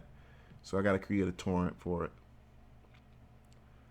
He said all real marijuana will only go up over time as long as they stay in business. Yeah, that's why when it comes to the marijuana stocks, you only want to pick the most legitimate ones. You know, the most legitimate ones. You know, SRNA. You know, SRNA. They're involved in the business of actual, you know, putting together marijuana facilities, especially AC heating and cooling, management software for city and government compliance, SNRA, TRTC. TRTC is one of them. Buds, BUDZ. That's another one. You got a couple. You got many of them. 662. You're on the air. What's up? Hey, Sal, Dries, man. How you doing? Doing good. What you got for us, man? Hey, but I wanted to ask you a question right quick on when you're placing these sell orders. I know the last time I talked to you, you said that, you know, when you place an order, you typically want to do a limit order, not a market order. Mm-hmm. But on the other side, when you go to sell it, is it the same thing? You want to sell it on a limit order, or how do you try to ride the momentum up and sell it at market? What's the best way to go about it? Yeah, I mean, I'm always position? Definitely always want to use limit orders whether you're buying or selling, because you got to remember, when a limit order guarantees you a price, a market order guarantees you a trade. So when you sell at a market, you're saying, hey, I don't care what I get for the stock. I just want to get out my position. So the stock could be going at 150, you know what I'm saying? And hey, I got a buyer at 141. Guess what? They're going to give you that buyer because you have said to the broker, I don't care what my shares get sold for. So you always want to buy and sell with a limit order. Yes, indeed. Definitely. Okay. Yeah. The only thing I was concerned about really is trying to set that sell order, just maybe setting the bar just a little too high. It may not reach it. Well, sure. I mean, you don't want to sell way higher than what it's going for. Obviously, you're checking what the buyers and sellers are asking for on the bid and ask. So you don't want to be too aggressive. But if you've ever looked at level 2, you got people on there who are trying to sell it for 10, 30 cents higher than what it's going for. Now, they're not ever probably going to get, that met. So yeah, you don't want to be too crazy with it. Obviously, you want somebody to buy your stock, but the idea is that you don't want your broker to sell it for less than you deserve, and that's why you use limit orders. Yeah, I got you. Yeah. Okay. But I haven't heard anybody mention anything about the pot network lately. I bought that thing a couple of weeks ago when Ryan called and was talking about it. Man, I've been down $400 for the last week or two. But the last day or two, it popped up there 60% gains. Yeah. Fell back 20, 30%. I'm sure you've seen that. Yeah. Today I was up $176 on it, which I've been down 4.25 all last week or two. So it's a $600 move. Mm-hmm. But I didn't sell today because I just feel like it'll do a little better than that. It's still on the positive. Yeah, I mean, I was pretty disappointed with it too. The fact, but I mean, I'm glad you got some gains on it. I knew it was going to come through. It's just I was kind of disappointed how long it took, just because of where it was compared to where so many other stocks were doing. Exactly, and I'm a member of the Investors Hangout as well. And I listen to David and Joe just about every day that I can, and your show in the evenings. But that other website where them two came from, I'm pretty sure I know which one it is, where you can look at trades and all this other stuff, percent gainers. And I couldn't find on there when it was up 60% a couple of days ago. I went to that other website and just clicked on the OTC bulletin board percent gainers, and it was nowhere to be found. I mean, a stock that's up 60%, you would thought would show there. So I was wondering, is that something that is that pulling all the stocks that have big gains like that, or are those percent gainers put on there by the people that that run that website? Well, yeah, I mean, they want yeah. Sometimes when it's an OTC, you think that guys' websites will catch them all, but sometimes they don't. I mean, for whatever reason, and that's, you don't know if it's there on purpose or who knows. But I mean, I'm glad that the stock is running better than it was. So I think if you got a good day tomorrow, though, man, I think you're gonna take some of those gains. I mean, a $400, a $600, $600 change. I mean, in a matter of 3 days. I mean, I think I would take that, man. I would definitely take that. Absolutely. Okay, man. That's what I want to know. I'm just curious about the sale and the limit and the market orders on the sales side of it. I wasn't sure exactly how to go about doing that. So. Not a problem, man. Appreciate it. Thank you for the call. Yes, sir. Okay, all bye-bye. right. So, yeah, thank you, 662. Call back anytime. Yeah, man, not a lot of guys would call up and, hey, man, I was down $400 without trying to wring my neck for it. But this guy obviously knows how to play the pennies, and he knows they can go down and go up. So I just hate the fact that it took so long, because I thought it would build up a lot better than what it did. But again, I'm glad that anybody who bought is now in the green, and that's kind of all that matters to me. All right. CATB. All right, CATB, that's another gap down. You guys are loving the gap downs today. What's going on, EBANR? This stock was a gap down in February. As you can see, 30 days, no real movement. Volume has been sideways. You got a huge volume day today in the stock. And CATB, biotech play. Biotech is, when biotech gaps down, it takes a little longer, as I just showed you the NVAX, because the biotech depends a lot on, whether or not that drug that failed, more than likely, if it's a drug failure, or maybe an FDA cancellation of a clinical trial. When is it going to get restarted? Maybe a meeting with the FDA to change situations. So it takes a little harder to clear gaps when you're talking about biotech plays. All right. We'll see what happens. 321, you're on the air. What's up? Hello, Sal. How are you? My name is Carol. All right, Carol. What you got for us today? I wanted to know, I tried to get in, but because of funds had not settled, the BTCSD. I'm back with penny stocks. I was with NASDAQ, with Lear and Netflix and all that, but I'm back with penny stocks. So I want to know if BTCSD is coming back. Okay. Did you get into the stock today? No, I got in the other day at 32 cents, and then it dropped. 32. But now it dropped to 18 today. It's at 18 now. Yeah. All right. You got the. Okay. I think tomorrow, if you crack 16, you've got to sell.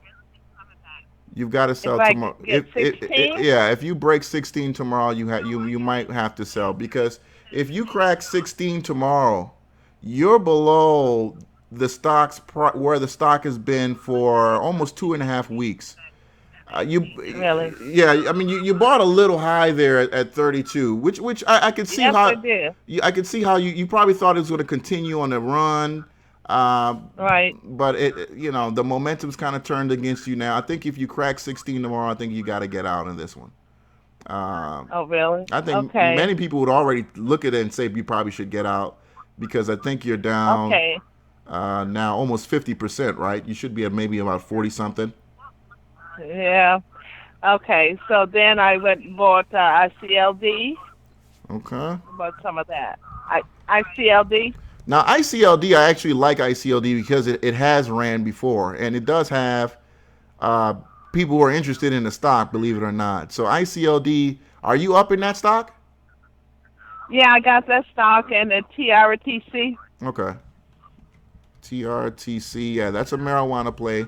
TRTC, Yeah. I would hold that for a very long time. I think you're going to do well in that one. It's Okay. one of the more legitimate marijuana plays out there in the market. I like TRTC. ICLD2, I like that one. I think ICLD2, you should be up in that stock, right? Are you up? Just to confirm that. Up in which one? ICLD. I am up. Yeah. Okay, yeah. Okay, so ICLD though, I don't know how much you're up, but I would take those gains while you're at it. I mean, obviously it's been doing very well, but if you're up considerably, I would probably take those Uh-huh. gains. You're at the top of the I Bollinger think it's Band. just a few pennies. Yeah. Oh, okay. All right. Just a couple. Okay. So you're at the top of the band now. I think you might look for some confirmation tomorrow. I think if you're Right.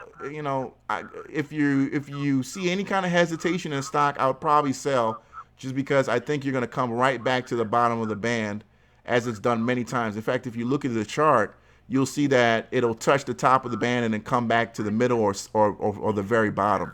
So I would Right. probably Okay. sell tomorrow because you're already at the top of the band. So I would sell tomorrow Right. any hint of any, selling action. Pullback. Yeah. Okay. All right, Sal. Thank you so much. Appreciate it. Thank you. Okay. Bye. Bye-bye. Yeah, I mean, yeah, she bought a little high at BTCS. Yeah, she bought a little high on that stock. She said she got in at 32. She was well above she was well above the band there. That's why it's so dangerous to buy stocks that have encroached the Bollinger Band at the top of the band. You know, bullish action, bullish action can just be very at the very top where it's just below the band. And that's a nice entry. But when you buying above the band, you're risking a lot. And that's exactly what she did. She bought above the band. And sure enough, the technical traders see that and they look and say, okay, I don't want to buy there. I want to buy, a lot lower than that. So she didn't have any price support. All right. Yeah, I like the TRTC call that she talked about. She might be down in that, but I like TRTC long term. She can hold that in her stock, for a year and a half, for TRTC. ICLD too, I would take those gains if she's up. Again, ICLD, she bought that, again, too high. She bought ICLD too high, but it's worked in her favor. But I would, again, get out of that before that corrects, because she's at the top of the band, and they will be coming back to that 20-day moving average. You said, what's the band? The band is the Bollinger Band. See these lines here? Bollinger Bands. Bollinger Bands show ranges from extreme on both of the extremes for price movement in stocks. And they help you kind of determine where a stock could be, heavily oversold, showing bullish momentum or bearish momentum. All right.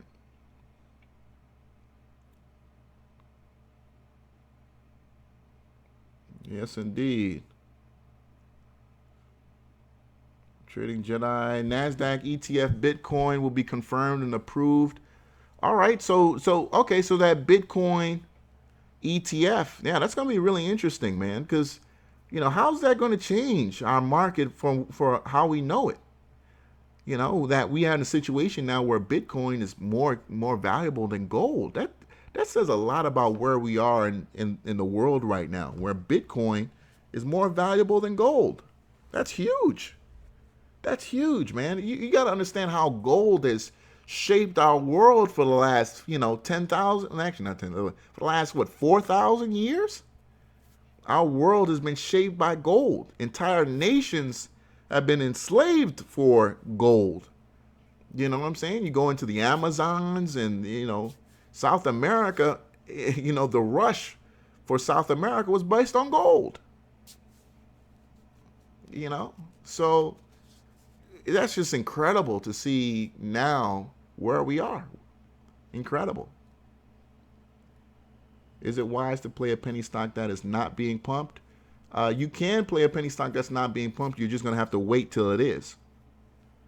And the best way to play a penny stock that's not being pumped is to find the chart that was obvious that it was pumped, but it hasn't been lately. IMTL being pumped tomorrow. Okay. IMTL. All right, looks like IMTL, if it's being pumped tomorrow, looks like they already took some positions in here. They're waiting for you to come in so they can sell it to you on IMTL. So Big Z, don't get gold will outperform Bitcoin in the end. Yeah, you know what? Man, it depends though, Big Zini. I think at the end we, you know, man, you know, it depends, because you don't want to take the, you know, whale oil debate. You know what I'm saying? Because when whale oil was the traded commodity, you know, when oil came out, you know, regular crude oil, the whalers were, hey man, look, these guys switching to that crude, that oil out of the ground, let them use it, because, you know, at the end of the day, whale oil is always going to be what works. Sure enough, they got burned out. They got crushed. You know, you said gold is real paper, digital currency. Well, I mean, I don't know. I see what you're saying. Gold is real gold. But at the end of the day, every single piece of gold that has ever been mined in human history is still on the planet, bro. So you're talking about a rock in the ground, right, that can't relatively be destroyed, that isn't going anywhere, compared to a digital currency that can be deleted, that in fact can run out, right? So I'm not so sure to shit on Bitcoin. I'm not too sure to shit on Bitcoin. You know, you got gold now that necessarily doesn't offer you the best privacy. You know, some gold has been marked, and, you know, you got people who have receipts for the, you know, for the gold, and you got to put it in a bank, and it doesn't offer you the privacy that Bitcoin offers you. You said when the lights go off, where's your Bitcoin and your money? Okay. I mean, you can say that for your credit card too, bro. I mean, you can say that for your bank account. When the lights go off, where's your bank account? You can say that for any money. There are pluses and minuses. There are pluses and minuses. You say you protected at home yourself like a man. Oh, man. But look, I mean, again, you know, I talked about this sell-off here in gold. In oil earlier this week. Actually, just 2 days ago. So USO, again, we've really broken some fundamental rules here in oil. You've got oil now, USO at 1053. You're at 1053. You haven't seen these prices since December of 2016. In many of these oil and gas plays. Let me see here. What's Exxon? I think XOM, right? XOM. Okay, so as you can see here, they got killed yesterday, and then that gap, they moved up higher today, almost 64 cents in Exxon. You might be able to find some small oil plays that haven't recovered over those last 2 days. Obviously, Exxon wasn't touched too much.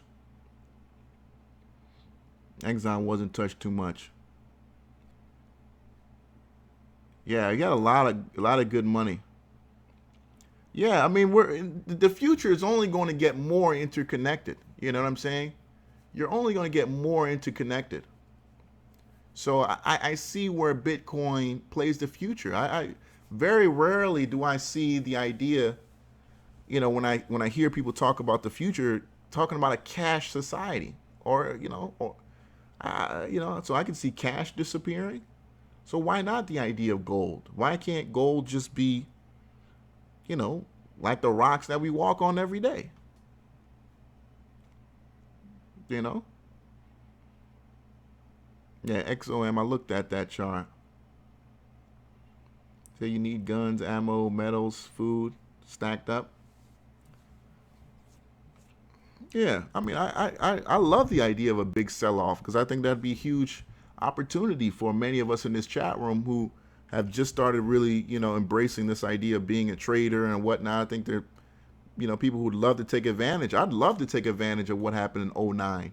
In '09, I was like so many other people, just dumb and not knowing that the stock market is these incredible opportunities to buy some of the best companies in the world for pennies on the dollar. I'm just living life and dumbfounded, thinking that the stock market is it's too dangerous and I don't know what it means, and just being completely naive and dumb. I just think about some of the ways I used to look at money and trading and investing. I was like, you fucking nigga, how could you? And I think about some of the times I had money.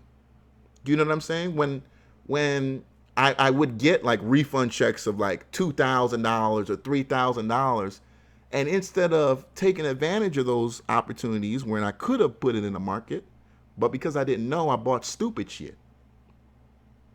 I bought dumb shit. I bought shoes and clothes and just dumb shit. Just dumb shit. Yeah. I could have bought Bitcoin. Shit. I mean, who knows how cheap Bitcoin was in 2008, 2009. Yeah, burning through tax returns. Just dumb shit, man. Just really, really dumb stuff. All right. So Africa Emporium put out a nice little list. I actually like that for tomorrow, Africa. You put up AUPH, OCRX, Dries. I don't know about Snap. I don't even look at stocks that high. Snapchat still fucking investors in the ass. Snapchat still fucking people in the ass. And again, I mean, I don't know why people still want to buy this crap. Here's Snapchat over the last several days of trading. But yeah, I don't even know why people want to play that. Here's Dries. Yeah.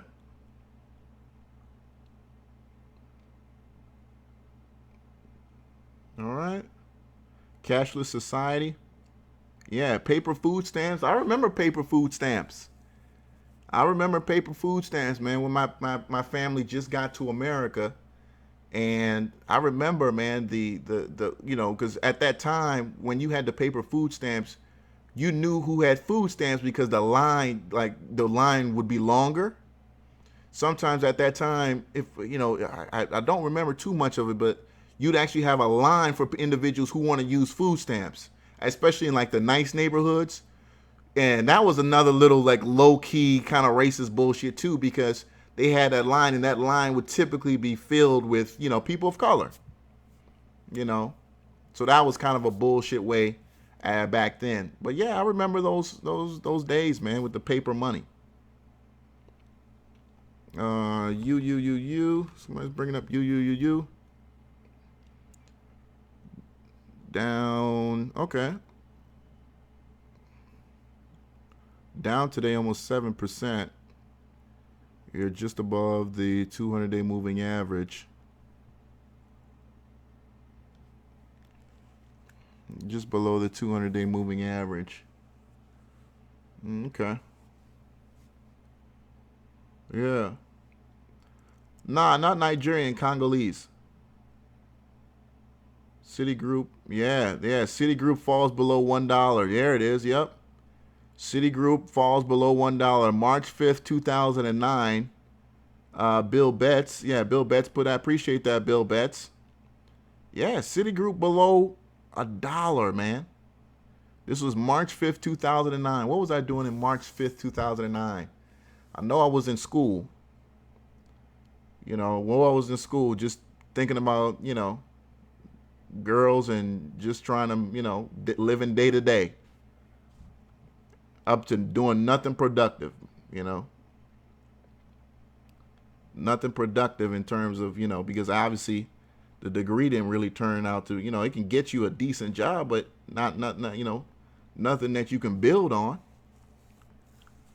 Nothing you can build on as a man anyway. You said, but anybody can make Bitcoin? Are you sure that anybody can make Bitcoin? I'm not too well versed in the technology, so I know you can mine Bitcoin. I'm not sure. I don't know anybody can just make it. You said you almost bought Citcoin. Yeah, Citigroup at $1, man. You had a lot of companies going for dirt cheap in 2009, man.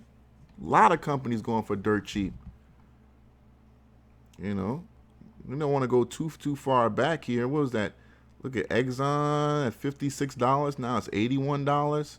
So yeah, I mean, can you imagine? You could have bought some shit, $60 calls, $70 calls way back when. You know, you could have played options back then. Well, probably not this long, obviously, but I mean, a year, you put about a leap for 1 year or 2 years. Because sure enough, a year or two later, they were a lot cheaper. All right, it was 65, yeah, it's 09, 65 something. Actually, oil and gas was pretty good in 08, 09. They took dips, but probably the wrong company to look at. You said now food stamps are electronic. Yeah. They beg you to direct deposit. Yeah. Mm-hmm.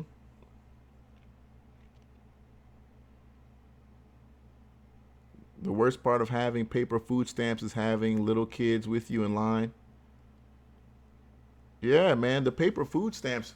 But that's kind of why people got rid of them, is because they were so embarrassing, you know, and paper food stamps, you know. You had a lot of people who would make fake ones as well, too. Fake paper food stamps was a huge problem at the time. I remember reading about that. There were a lot of people who would make fake, you know, food stamps, and plus they were just so cumbersome. They were so cumbersome.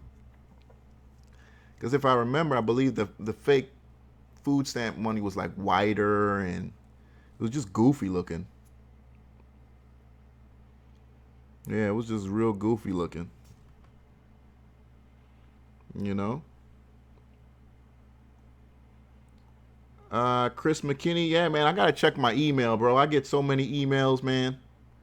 I gotta check that. I'm up here managing my money and, you know, family money, and I gotta get to that. It's a one-man operation, so I'll get to you if you emailed me. I'll get to you. You know. Apologies. DIGX. All right, so DIGX. All right, so penny stock. Okay, well, I'm not. All right, you got the doji pattern there. A lot of buying today. 723 million shares snatched up. All right, hold on. That's the monthly. Well, let me get myself off that daily chart. There you go. But still, all right, 278 million snatched up today. I would see what the float is, though. I mean, what's the float? You know, you might look at the float. It's like 7 billion, and that ain't shit. That ain't shit. You say you used to buy hero sandwiches with the food stamps? Yeah, man. I remember, like, I don't know where.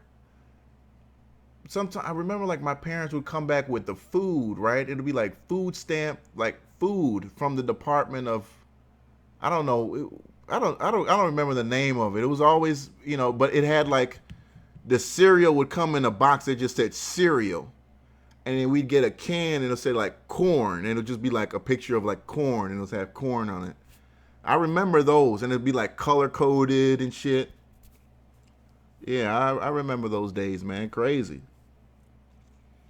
I remember watching my parents, like they were struggling with a little bit at the time with English, and they'd have these people who would like try to like do their best to you know, help my mom and dad understand what they were, you know, trying to say and shit. Yeah, it was crazy. But eventually, my sister and I got old enough to where we would just translate. My parents eventually learned English. What? URG. URG 69 cents a share. Okay. URG. Yeah, hung in at the lower end of the band again. I would buy that when you get that crack in the band like that. That's undisciplined selling. That's a buy opportunity there at 63 cents, 65 cents. You've been up 3 cents now. Actually, I probably would have sold it on yesterday, where you got as high as 72 cents. But you were at one time as low as 63 cents at the bottom of the band. That was your buy opportunity there. Now I be, it's in that center of the band. You're really not sure where it's going to be going. So I would wait again unless it breaks the discipline again, or because as you can see here, it's been using a 20-day moving average as a wall. So touched it, couldn't hold, came back down, broke the band. That you could have bought that. All right, it's all technical trading. All right, so not bad. URG, yeah, you got to find out what's going on too. Oh, that would have been a great short right there. Too cheap, but too cheap. Yeah. It's in $1 billion float. Yeah, I wouldn't have touched it if it was $1 billion float. Yeah, like 90, 93, 94. 93, 94 a year. Yeah, I mean, we talked about you. I'm going to wrap up the show in a minute for you West Coast people, or East Coast people. I know some of y'all, many of you guys over here still working for Mr. Charlie. Don't worry, just keep working for it. What's going on, Joseph? Yeah, we were just talking about Investors Hangout, too.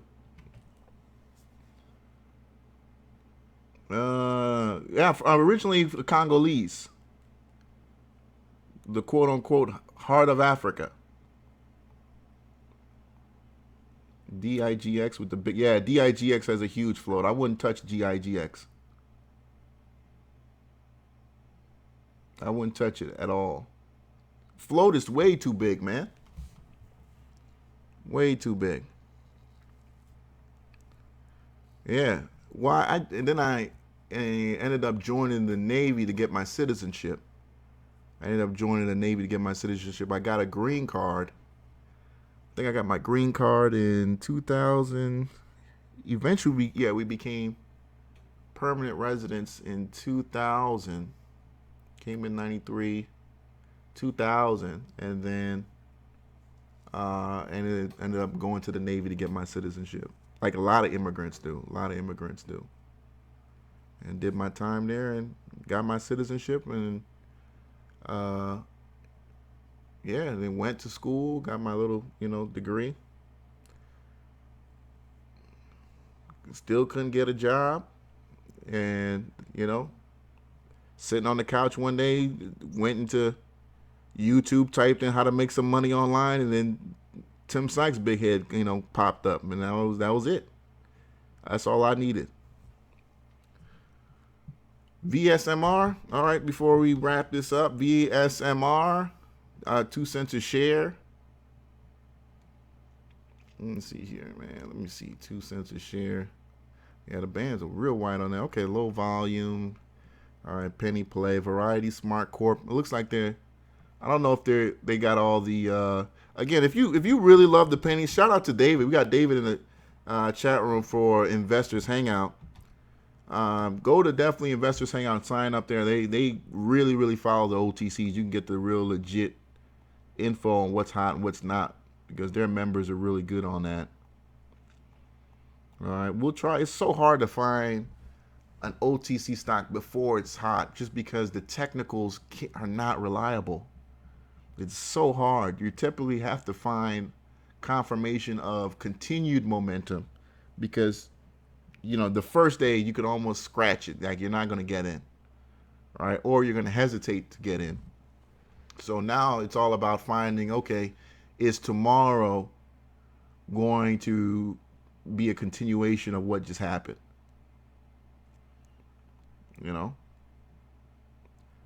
Yeah. Man, I'm hating on MMEX.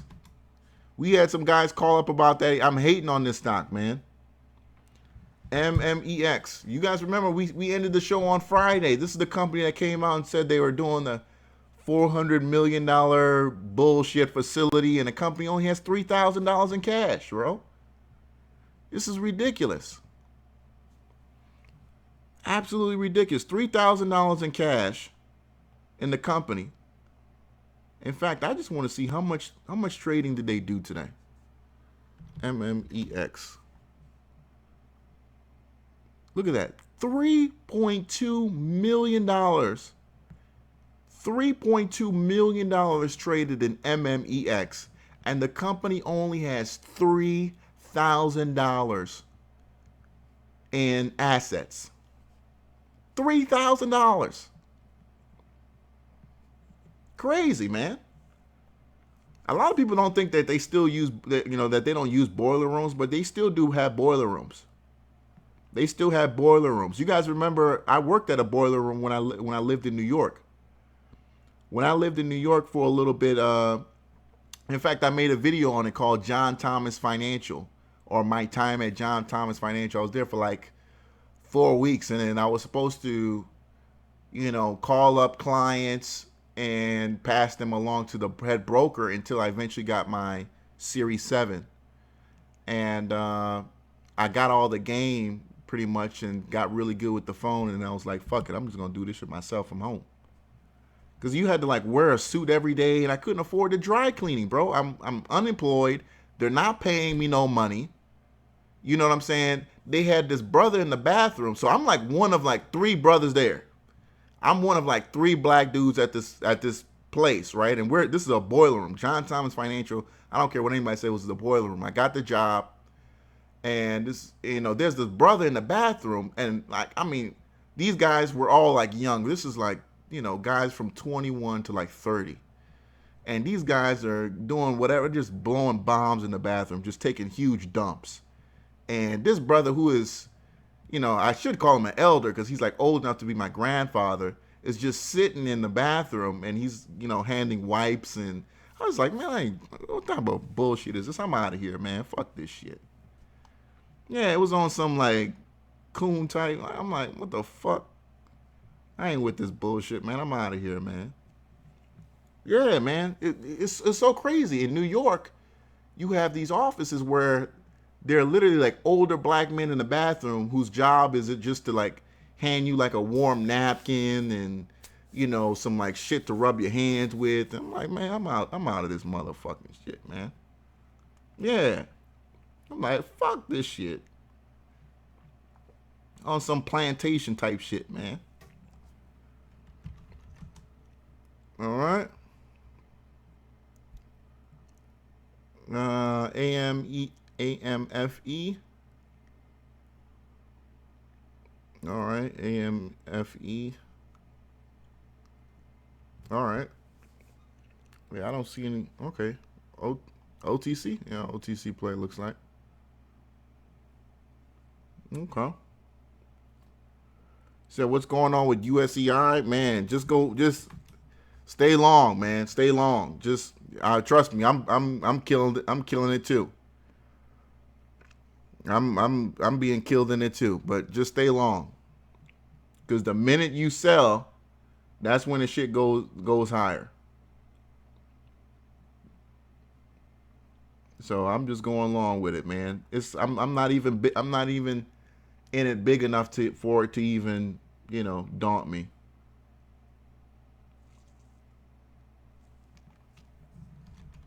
All right, RSII. Yeah, I like RSII if it gets back to that 200-day moving average. I'd buy it. You said USEI is on spring break. Yeah, man, I'm going long on it. My on USEI, I'm going long on that, man. USRM. Okay. All right. USRM could be doing something, but again, just above the 200-day moving average. I want to see again if it's going to bounce off that Another OTC play. Real quick, get back to NASDAQ plug. This was a stock that I'm looking at as a possible play. If you look at plug power, just below the band, I think on plug you had the gap. The stock sell off really aggressively today. It was a doji pattern yesterday. I saw that, and it confirmed today that bearish momentum. So plug, I'm looking at plug as a possible RSI play in the future. A quick bounce. I'm thinking 10 to 20 cent. So keep plug on your radar. Keep plug on your radar.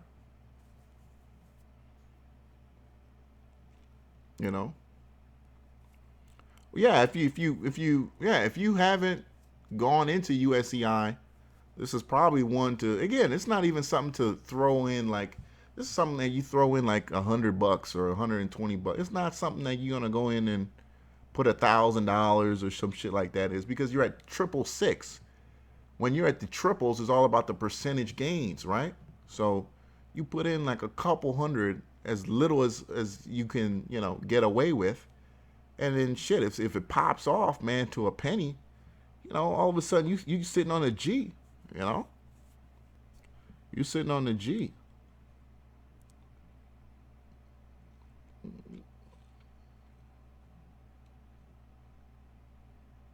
PRHL. PRHL.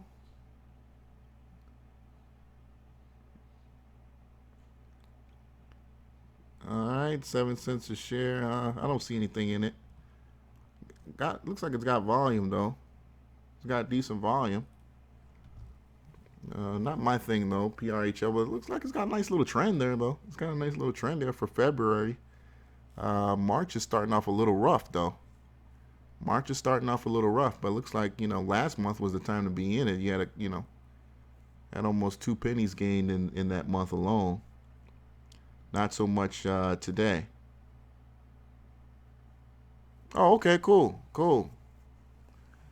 Yeah, man, Liberia. I'm trying to get out to Liberia probably in 20, if not late this year, maybe 2018. But Liberia is definitely one place I want to go spot because a lot of historic significance to Liberia. That's a country I definitely want to get to. They speak English, by the way, too. Real good English. English-speaking country. Mr. Lloyd, you said check my email, spending me something? Oh, okay. LODE News. 23 cents a share. All right, I'll definitely check that. BIEL. Okay, yeah, it's BIEL. I don't know. Let's see if it bounces off this 200 though, man. Again, a lot of OTC stocks use the 200-day moving average. All right, as you can see here, it's clearly using that as a guide. Many stocks do that when you're talking about OTCs. And now it's getting back to it. So if it uses it and it bounces off of it just slightly, I'll probably buy that. Okay. BIEL. But here's you see, this is kind of why you play USEI now, because again, it's so crazy that you just brought this up, because this is where BIEL, as you can see here, January 10th, the stock was at 0003, and then you got to a high of 003, right? And I could tell you right now, that's at least, that's at least what, 1,100% from 0003. Hold on, you're gonna have to do the math on that, but let me see here, because I'm curious myself. Calculate. What's the math on that? From 0003 to 003. Because I'm curious myself before we get out of here. You would think I have that memorized. 0003, 003, 900%. Yeah, see, that's 900%. That's why you get into USEI at these bottoms because again, you get into the doubles, and that's where you can be at. 0003 to 003 is 900%. So 900%. Example, you had bought it at 0003, you had $250. All right, $250. So $200, $250 plus your 900%. Being that you were bold enough to hold it that long. All right, being that you had $2,500. That's $2,500. All right, if you were bold enough. Yeah, and that's January 10th, and you sold it. That's January 10th, and you sold it on February 16th. So that's not, that's really not bad for what, 36 days, and that's not even business days, because I'm including weekends and holidays in that. I'm including weekends and holidays.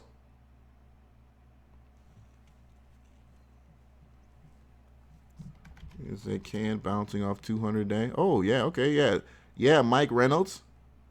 See, that's what CANN using. See that? This is what you're looking for. It break it, but now it's trying to get above the 200. All right, you used it as support, then it broke it, but then here you see buyers buying that up. Let's see if it can build off of it. You know, General Cannabis, CANN. It's a very expensive marijuana play. It is relatively low float. Doesn't have as many outstanding shares as some of the other MJ plays out there. So it's a little bit more risk, but you got decent volume in the stock that keeps it moving. All right, not crazy volume, but you got decent volume in the stock. And as you can see here, this is another one that, you know, was 50, 60, 70 cents, and then just got ridiculous toward late in the year. All right. Yeah, Liberia is definitely a place I want to check out. Definitely a place I want to check out. But all right, let me get out of here. You guys know tomorrow, Friday, everything goes Friday. Definitely want to get some things that have been going off, you know, on Friday in our world has been crazy, man. You know, our politicians going insane. You know, Republicans, Democrats, both of them are just a joke. Both of them are just a joke. What's this guy's name? Hakeem. What's this Hakeem Jeffries? That's the name. Let me show you guys something real quick. Let me see here. This again. You are a black congressman. Let me see here. I'm gonna go off on this guy tomorrow, and I should make a video about him because it's just so embarrassing, man. You know, you don't have time for that. This guy is a black congressman, and if I'm a black congressman, every day I'm going to Congress asking for one thing, and that's reparations for African Americans. And instead of doing that, this guy is spending time in Congress today with the hardworking, poor voters of his district, and he's going into Congress celebrating the birth and life of Biggie. Are you kidding me? Biggie is dead. Biggie's not coming back. And if Biggie is as great as you say he is, he could care less about a congressman and how he thinks about him on the floor of the United States Congress. This is a joke. That's why I'm telling you, these people are just a bunch of coons, man. How you going you're in one of the most powerful centers of business in the world, the United States Congress, and you wasting your time that you don't get to speak every day. You don't even get to speak every day. You have to sign up, and then your turn has to come. And I don't know when was the last time he got in front of his Congress people and was able to speak, congressman. And that's what you got to say? The people of your district, is that really that important to them? I mean, what type of coon bullshit is this? What type of bullshit is that? Get out of here, you damn nigga! Get out of here, man. Get out of here. But the Republicans are not any better. The Republicans are not any better because we had this clown, Paul Ryan. See, that's why I subscribe to what's called the libertarian philosophy of Ron Paul. I remember when Ron Paul was running, I was listening to Ron Paul, and I was like, man, this guy, I like what he's saying, man. I like what this Ron Paul guy is talking about. I like what this Ron Paul guy is talking about. And I started reading up about it, and I'm like, man, this guy's he's on to something. But let me show you guys what Paul Ryan was talking about. Where is the damn pic at? This asshole. Let me see here. Where's Paul Ryan at? Yeah, look, this is wrong. This is Paul Ryan today. Paul Ryan. If you guys don't remember, there was a congressman who came out, I think yesterday, came out and said, well, if people would stop buying iPhones and buy some health care, then maybe, it'd be all right. Just a load of bullshit.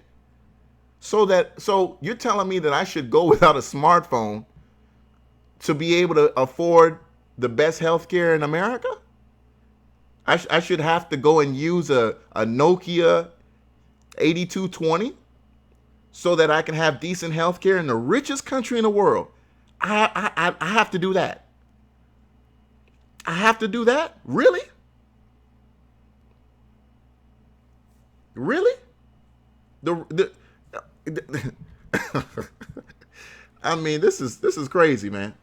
Again, we're gonna go all into that tomorrow. We're gonna go into that tomorrow. Mr. Lloyd, you said you sent me something. How can you buy OTC stocks on Charles Schwab? Okay, somebody P Bank. I'll answer that question.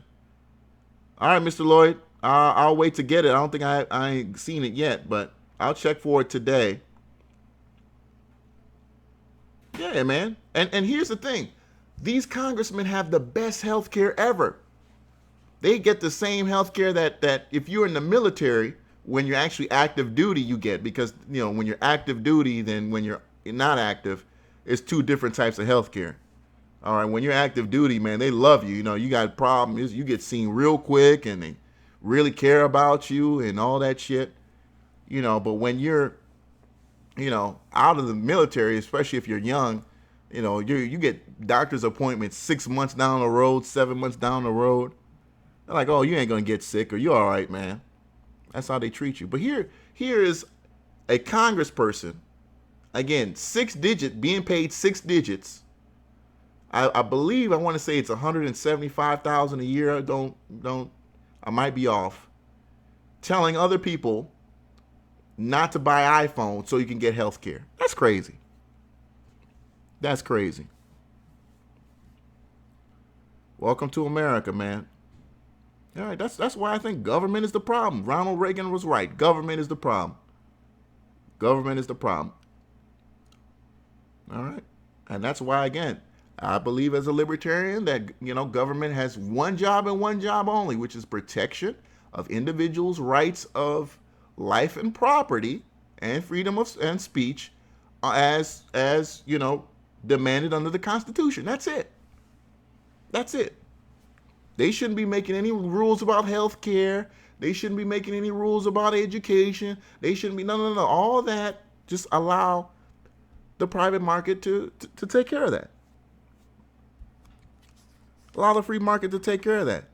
Because the government's not even doing a good job. Because then tomorrow I want to talk about how, and I hate to say it this week, but if you're black and you live in Kansas, you're probably stupid. If you're black and you live in Kansas, you're probably stupid because the Kansas Supreme Court just announced like a day ago that for the last 45 to 50 years, educational spending in Kansas, particularly to African American districts, was grossly underfunded. That more than half of students in those counties cannot read at grade level most of the 12th graders are reading, over 40% of the 12th graders are reading at 7th grade level. So you actually have a school system that is pumping out as many as 70,000 children every year who cannot perform basic functions in American civil society. So you're pumping out individuals to fail. The school to prison pipeline, just like that. Anyway, let me not give up all my shit for tomorrow. After, as you guys know, Friday is anything goes. We'll do, of course, the weekly wrap up for an hour, and then we'll get into it. Thank you for joining me here, everybody in the chat room. Add to Leon, El Yeti, Ryan Reel, Bill Betts. Who else? Africa Emporium, appreciate it. Michael B, Craig G. What's up, Joseph? Again, Joseph, thank you so much for joining me, man. You know very well that this show wouldn't be possible if it wasn't for you guys. Mike Reynolds, appreciate it. Ish Stocks, Mag 3690 in the house, Craig G, Master 82, Londell Carter, Mr. Lloyd, of course. Everybody who called up, thank you so much for watching. I appreciate every single one of you who are out here sharing my videos, getting other people into my stuff. All the new subscribers, old subscribers, you know who you are. Thank you. I will see you guys here, same time, same place. Be back here. I don't know. I don't think it's gonna be a 7-hour show. I don't think it's gonna be a 7-hour show, but you know, we probably gonna do some work, man, because we got a lot to talk about, man. We got a lot to talk about. Please hit the like button. Yes, please, thank you. Hit the like button. Please hit the like button. Help me out, man. It brings new people into the chat room. That's just more for all of us. More tickers, more, you know, debate, more everything, man. It makes it all better. All right. If you got $1, donate to the show. I know you guys are loving the new camera, the better, you know, things are moving a little bit more smoother lately. Appreciate that. All right. Because of that, I don't have to take out of my own trading account, and I appreciate that. All right. But if you can't donate $1, donate a like, as I say. Appreciate it. All right. So I'll talk at you guys again tomorrow. Same time, same place. Take care, everyone. Good night.